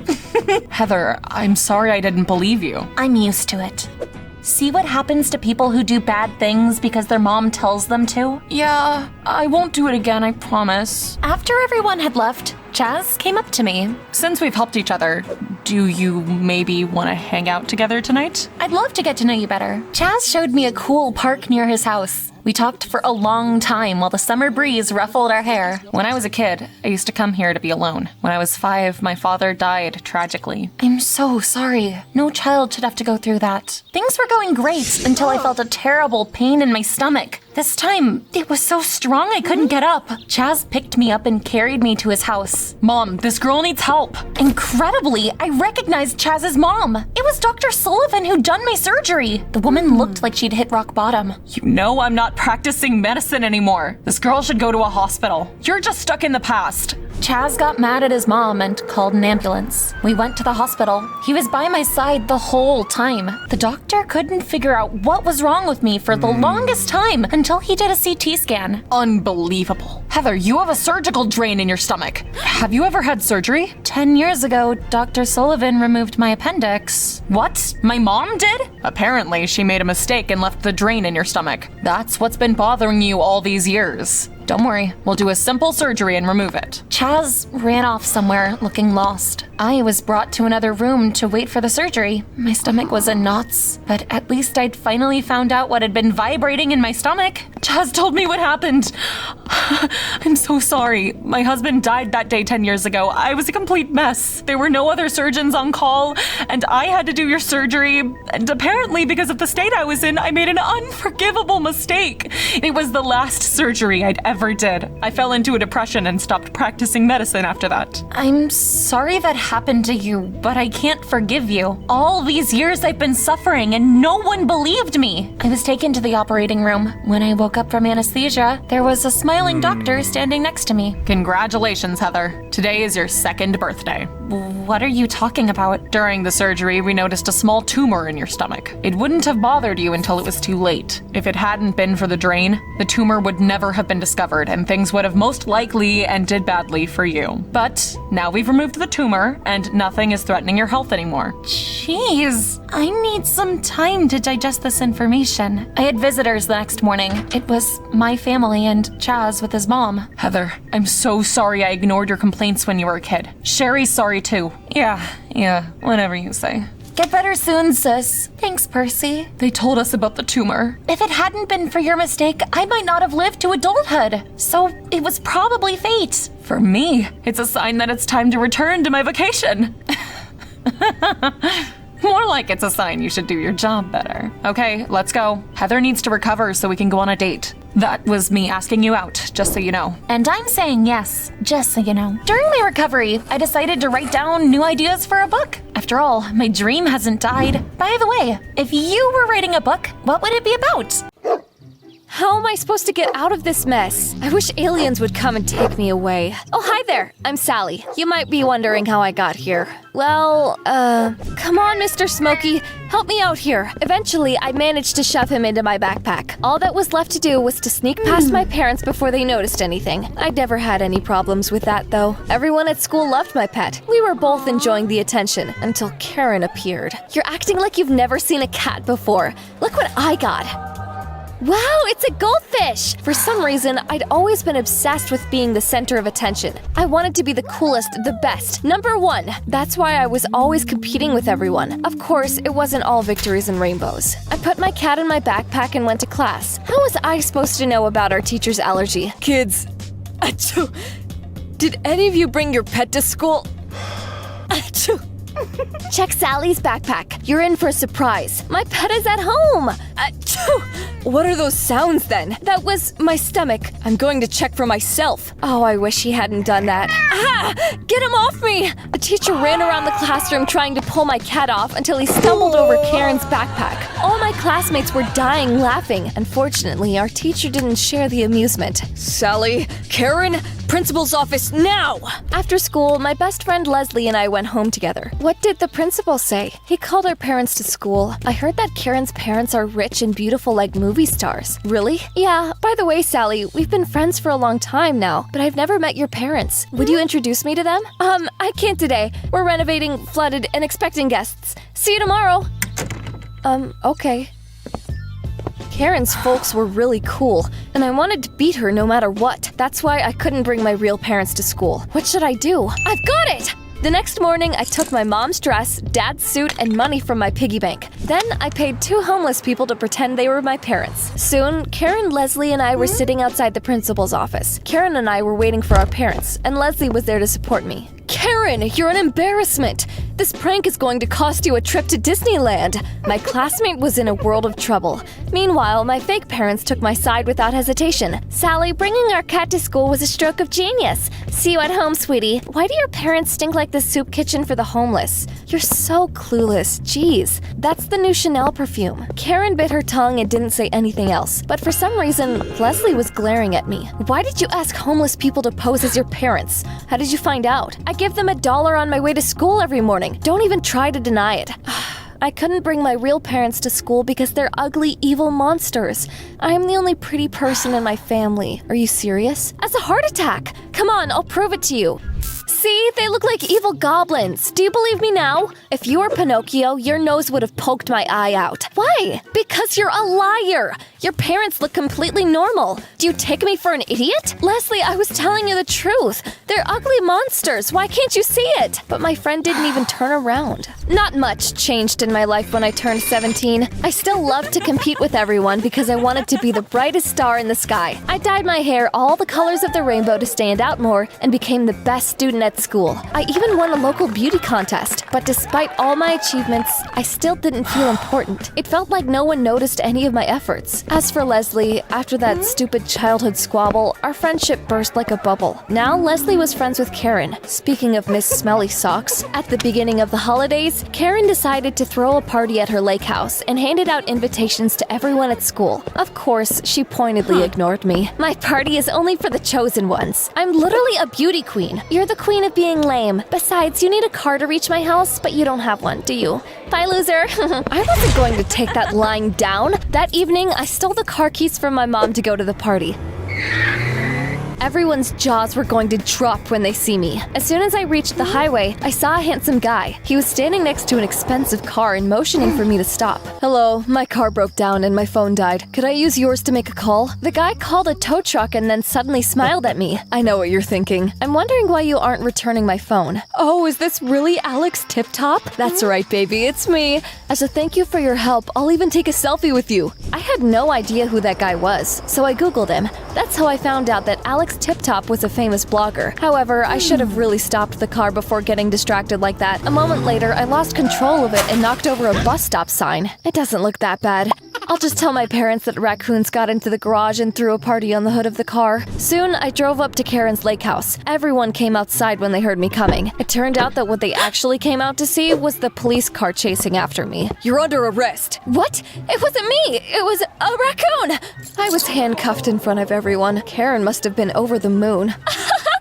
Wow, she must be so embarrassed. Poor Sally. At the police station, I found out that my parents had noticed their car was missing and reported it stolen. Oh, great. So they noticed that the car was missing. Driving without a license plus knocking over a sign equals big trouble. The judge sentenced me to community service. I also had to go to a special boot camp for troubled teens. I like your hair. I'm Amy. I'm Sally. I like your hair too. We haven't seen you around before. This is my first time here. We end up here every summer. They'll keep hoping we'll see the light and change, but we're too cool for that. Instead of doing community service, we break the rules and throw parties. Want to join us? My whole life, I'd been doing everything to make people pay attention to me. But these guys noticed just like that. Of course, I agreed to hang out with them. However, I didn't want to get into any more trouble. In fact, I wanted to serve my hours so that the whole thing wouldn't affect my chances of getting into a good college. So I played a double game. First, I had fun with my new friends. We listened to loud music and threw parties in the office of the camp director. But after everyone left, I would secretly pick up the trash and do community service like I was supposed to. My new friends and I quickly grew close. They accepted me. We called ourselves a pack. One day, I saw Amy and the others watching Alex Tip Top's videos. They adored that blogger. I wanted to impress my pack and showed them my selfie with Alex. You'll never guess what happened next. OMG! Is he your boyfriend? Sally, you're so cool. No wonder Alex chose you out of a million other fans. I was about to clear up the misunderstanding, but then my dark inner voice chimed in. You're finally the center of attention, just like you've always wanted. Tell them the truth and you'll ruin everything. One little lie won't hurt anyone. I listened to that voice and played along. They started worshiping me, but soon it was time to say goodbye. I had a great time with you, my pack. Be a bad girl and we'll see you here next summer. When I got home, my parents weren't there. I texted them and asked where they were. It turned out they had forgotten that I was coming back home that day. They had left on vacation and promised to be back in a week. Summer wasn't over yet, so I went to the beach to sunbathe. My classmates were there too. They pretended not to see me. Leslie was the only one who hesitantly came over to say hello. Hi, how are you? How was the camp? Don't talk to this criminal. Careful, Leslie. Karen's stupidity might be contagious. And I miss you. I was sad and lonely. I missed my pack. Without them, the last days of the holidays dragged so long. And then it hit me. My parents weren't at home. I could throw a party. I sent invitations to all the members of our pack and ordered pizza. In the evening, there was a knock at my door. Yay! The pack is back together! We know why you called us. Do you want us to help you get back at Alex for choosing another girl over you? Don't worry. We've got you. I didn't understand what Amy was talking about until she showed me the last photo Alex had posted on social media. He was with some girl. We'll make sure that Alex regrets leaving you, Sally. He will come crawling back to you and beg you for mercy. Hair on the back of my neck stood up. Alex and his real girlfriend were just posting cute pictures. They hadn't done anything wrong, but if I told the truth to my friends, I knew that they would banish me from the pack. I had to lie again. Yeah, he broke up with me. I need to move on. Let's just eat pizza and watch a movie. Are you going to let him treat you like dirt? That moron added location location to his post, so I know exactly where Alex and his new girlfriend are now. Let's go there and kick his butt. I frantically tried to figure out how to stop Amy, but then I saw my parents' car drive up to the house through the window. What? Were they coming back so soon? I didn't want my friends to see them and quickly pushed the whole pack to the back door. You're right, let's go to Alex. He should answer for everything. As soon as I said that, I felt like the whole world was glaring at me with disapproval. But it was too late to back down. I had already gone too far. Half an hour later, we were at Alex's mansion. Luckily, a scary security guard wouldn't let us in. Leave. This is private property. Well, we tried. Let's just forget about it. Heck no, we aren't giving up. I have a new plan. Amy pointed with her chin at the high fence and asked the boys to give us a boost. Jeez, that girl really didn't know the meaning of the word no. A couple of minutes later, Amy and I burst into the house. We seemed to have interrupted a family party. My love, you've made me happy. Today, I want to ask you in front of our families. Will you marry me? I realized that I couldn't let Amy jump in and ruin everything. I wanted to quietly drag her away and confess everything, but it was too late. Listen up, everyone. Alex is a tip-top pathetic slug. He swore to only love my friend Sally, and then he dumped her for some nobody. What? Hey, how did you get in here? Baby, I've only seen this girl once. I borrowed her phone when my car broke down on the highway. What? Is that true? It is. Amy, you guys misunderstood everything. I played along and pretended Alex and I were a thing. I shouldn't have done that. You'll regret this. Amy was furious, but not as furious as Alex's fiance. How dare you barge in here and ruin the most romantic moment of my life? She gave her dog a command, and it ran after me, barking. Ah! That's how I ended up in this situation. It was time to get out of there. Who would agree to help me? Amy and the rest of the pack weren't an option. They probably wanted to tear me into tiny pieces. My parents were always too busy for me. There was only one person that came to mind. I called Leslie, told her about everything that had happened, and asked her to help me. I wasn't expecting her to agree, but Leslie came to the rescue. She tossed a large piece of ham to the dog. I finally managed to get down from the tree. Leslie and I had a lot to discuss on the way home. Thank you for coming when I called. Our friendship did mean something to you. I still feel bad that you replaced me with Karen. And I was hurt when you didn't trust me. I was your best friend. Instead of telling me why you were embarrassed of your parents, you came up with some nonsense about ugly monsters. But they really are ugly goblins. Sally, you're the only one that sees them that way. With a sad smile, Leslie left me and went home. I stood there wondering, was there really something strange about the way I saw my parents? I'm sure you're wondering what happened next. Amy and her pack thought they would get away with their antics and just go to the camp as usual. But the thing was, they were old enough now and couldn't avoid the punishment for breaking into someone else's house. Meanwhile, my school and the camp director sang my praises. Alex and his fiancée agreed not to press charges. But in return, they made me promise that I would work on my unhealthy lying habit with a therapist. Imagine my surprise when, after a few sessions, my therapist said my problem wasn't actually lying. Sally, you craved attention so much that you were ready to do anything for it. But it wasn't just anyone you wanted to notice you. It was your parents. Now that I thought about it, she was right. My parents were never around. I didn't feel supported and couldn't share my joys and sorrows with them. Your parents have been ignoring you ever since you were a child, and your brain developed a defense mechanism. You started to see your parents as ugly monsters. It was the only way you could explain why someone would care so little for their own child. Daddy, let's play! Not now, Sally, I'm busy. Mom, will you play with me? I'm dealing with something important. Don't bother me.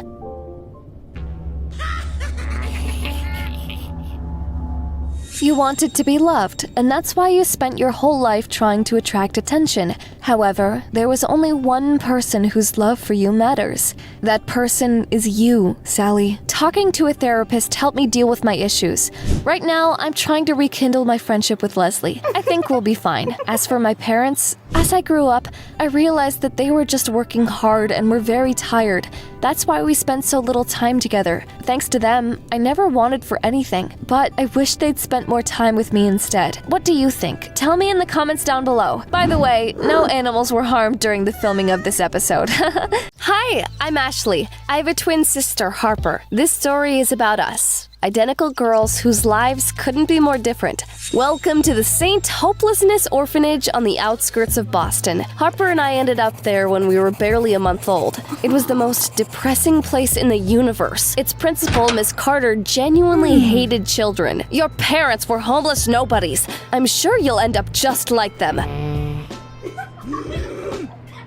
My sister and I painted our room with the crayons we'd stolen from school to bring some colors into our gray lives. Sue us. But our best art project was our dyed hair. You look like clowns. Don't worry, you're still the head of our circus. Of course I was punished for that joke, but it was totally worth it. Harper and I also liked to play a game we called Twin Spies. We imagined we were special agents investigating funny cases. For example, we would try to find out why Miss Carter was so mean. Agent Ashley, I've cracked the case. The real principal was abducted by aliens, and an evil alien took her place. Good job, Agent Harper. That game helped us escape from our harsh reality. After all, in our case, there was no 2 for the price of 1 discount. No one wanted to adopt 2 girls at once. So, when yet another couple came to our orphanage, we didn't care much. While the other kids were trying to look their best, Harper and I weren't expecting anything. We want to adopt her. You can't separate us. I go where she goes. Harper kept shouting and wouldn't let go of me. However, when Mr. Moss picked her up, her hand slipped out of mine. Great choice. Please follow me into my office. I crept up to the door of her office and overheard that Mr. and Mrs. Moss were rich. They owned a yacht and a huge house. I realized that I had to let my sister go. However, when they sat Harper in their car, she suddenly broke free and ran towards me. Ashley, I don't want to leave you. You'll be better off without them. No matter how far away you go, nothing will break our bond. It was the quietest night of my life. I stared at the empty bed next to mine and couldn't fall asleep. Hi, I guess you're my new roommate. I hope you don't snore. Soon, it was Harper's and my birthday.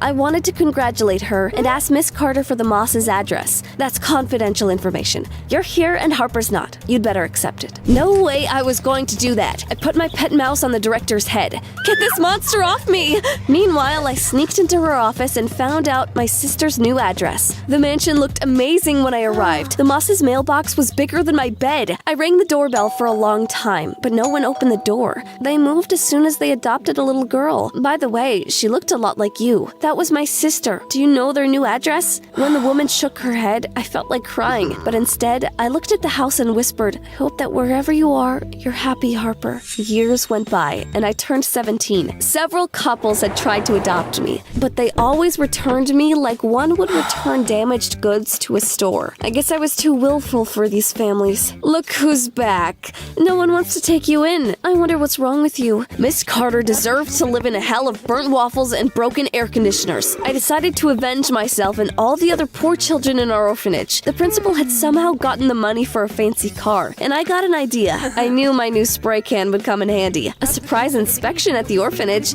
It was time to let my mice run free. Miss Carter was mad because she knew it was all my doing. I'll find a way to send you to juvie. Mark my words. I only managed to save up enough to buy a cheap phone, so whenever I needed to send an email or Google something, I had to use a computer in our library. Of course, I never stopped trying to find Harper, but either she was not on any social media, or she simply didn't want to be found. Besides, Miss Carter wouldn't let me use the computer for long. Time's up, Ashley. Get out of here. One day, 2 girls were left at our orphanage, Louise and Linda. They were twins. Tiny and scared, they looked like 2 fawns on a highway. They reminded me of myself and Harper. I started to look after them like I was their older sister. I brought them cookies and gave them my old crayons. Remember, as long as you 2 stick together, no one will be able to break you. I wouldn't listen to her if I were you. She was separated from her sister. Ashley will always be a loser from an orphanage, and there will be nothing but suffering in your lives either. By the way, I forbid you from talking to these 2. That's an order. My eyes started to twitch. Beside myself in anger, I grabbed a bat to smash Miss Carter's car. But then I realized something. That's what she wants. To make me lose my temper and send me to juvie. That cunning witch. I decided to stay in an abandoned school until I cooled down. Harper and I used to play there when we were kids. I was making dinner when I suddenly heard footsteps. I knew I'd find you here. Harper, you look amazing. Like you came out of a cool commercial. Well, you look like a fashionable tramp. Get over here. After hugging and happily crying for a long time, I asked my sister what she was doing here. We moved to England England right after I was adopted. I went to a private school, did ballet, and wanted for nothing, but I thought about you every day. Mr. and Mrs. Moss didn't want us to keep in touch. They made sure I wouldn't be able to find you, but I sent letters to the orphanage anyway. I knew Miss Carter would never let you see them, but I still did it. I didn't know your phone number, but recently, my adoptive parents decided to move back to Boston. We hugged again, and then Harper suddenly turned serious. There's something else I need to tell you. Don't freak out. Freak out? I live in an abandoned school and I'm friends with mice. Before we moved back to Boston, I came across some documents and found out something. What's this? A non-disclosure agreement. You and I became unwilling participants in a social experiment. Some scientists wanted to find out what would happen to identical twins if one of them was sent to a good family and the other was left in a terrible orphanage. You're kidding me, right? I'm not. We were separated for the sake of science. Those scientists paid the Mosses to take good care of me and report my progress to the research center. Miss Carter was probably paid to turn your life into a living hell and send them reports about your behavior. Come to think of it, I've been wondering where the director got the money for her expensive car. Neither she nor the Mosses would ever admit that they knew about the experiment. We need to get to the bottom of this. Sounds like a case for the twin spies, am I right? Absolutely. Whoever's behind this experiment changed our fates and separated us. They must pay for it. My adoptive parents can't see us together, but you shouldn't stay here either. Harper used her premium bank card to pay for a hotel room.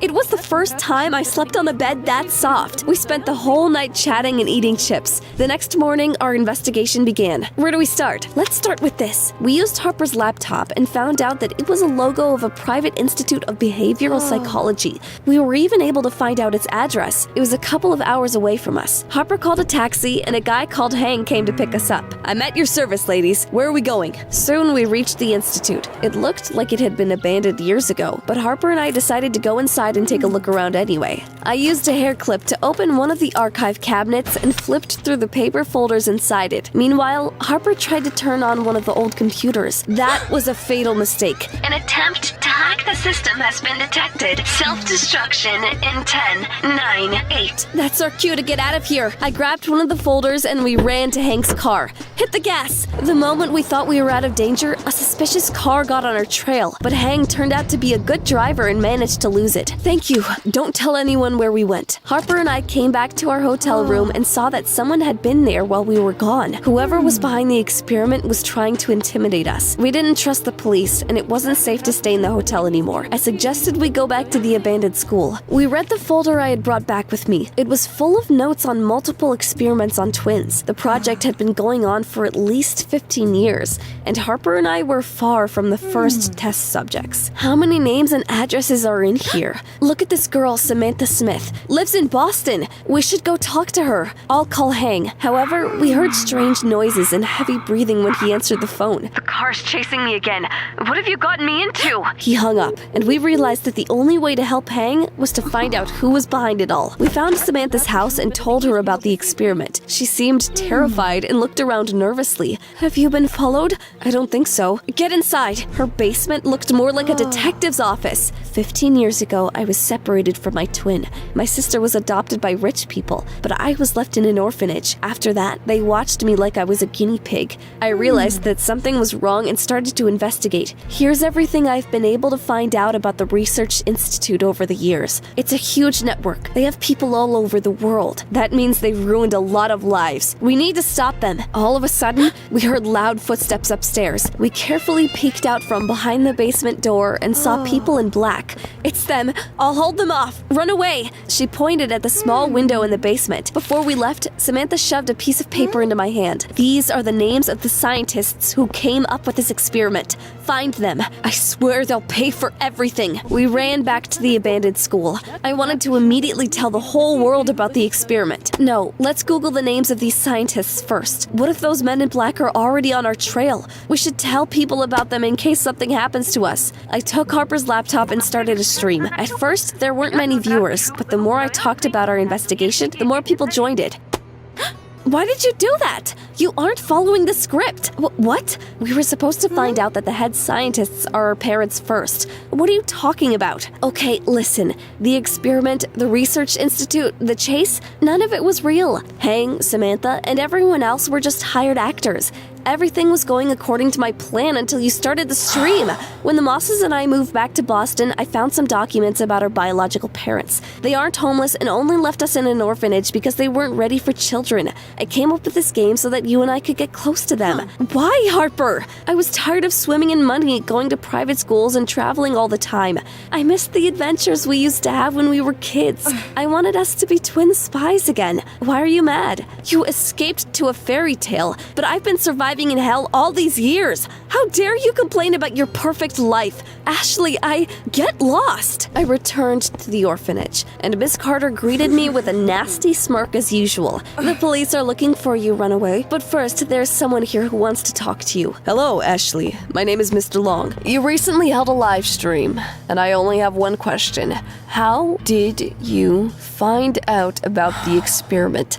Are you an actor too? Did Harper hire you? My sister has already told me this was all just a stupid prank. Oh, of course, just a prank. You should forget it all. That's exactly what I'm going to do. I stayed at the orphanage and ignored all Harper's calls. I was furious with her, with our parents who had abandoned us, and with the hand life dealt me. Then one day, I found out that someone wanted to adopt a girl from our orphanage. When I looked out into the hallway, I saw some rich couple pulling Louise and Linda apart. That was Mr. Long. I thought he was an actor, but now I wasn't so sure. Why did he only want to adopt one of the twins? While they were in the director's office, I called Harper and asked her to come to the orphanage at once. She arrived with Hang just as Mr. Long and his wife were sitting Linda into their car. The poor thing was sobbing. No, I want to stay with Louise. You are going to have a new home now. Hang, follow that car. I'm not a taxi driver, I'm an actor. Do as she says. I'll pay you later. Okay. As we drove, I told them that the experiment might have been real. Harper and I might not have been a part of it, but the other twins could have been test subjects. And now those behind it were trying to drag Louise and Linda into it. Soon, Mr. and Mrs. Long stepped in front of a huge house and took Linda inside. We need to gather evidence and contact the police. I'm out. This is too much for me. Hang left and my sister and I hid under the Longs' open window. Please let me apologize. It was selfish of me to complain about my perfect life. We can talk about this later, Harper. After an hour, we finally heard something interesting. Linda calmed down and fell asleep. We need to tell our higher-ups that experiment number 99 has begun. Did you take care of Ashley? Everyone who watched the stream thinks she's crazy. Ashley won't be a problem. She thinks it was all her sister's prank. We recorded their conversation and then contacted the police. Of course, at first, the cops thought we were trying to prank them. However, we convinced them to take us seriously. It turned out that Mr. and Mrs. Long's names and documents were fake. The couple escaped before they could be arrested, though. Did that mean they worked for a secret organization? I didn't know. It was the cops' job to find that out, not mine. For now, it was enough for me that Linda came back and reunited with her sister. The cops discovered something about Miss Carter, too. It turned out that she had been stealing the money meant for the orphanage. That's how she managed to afford her expensive car.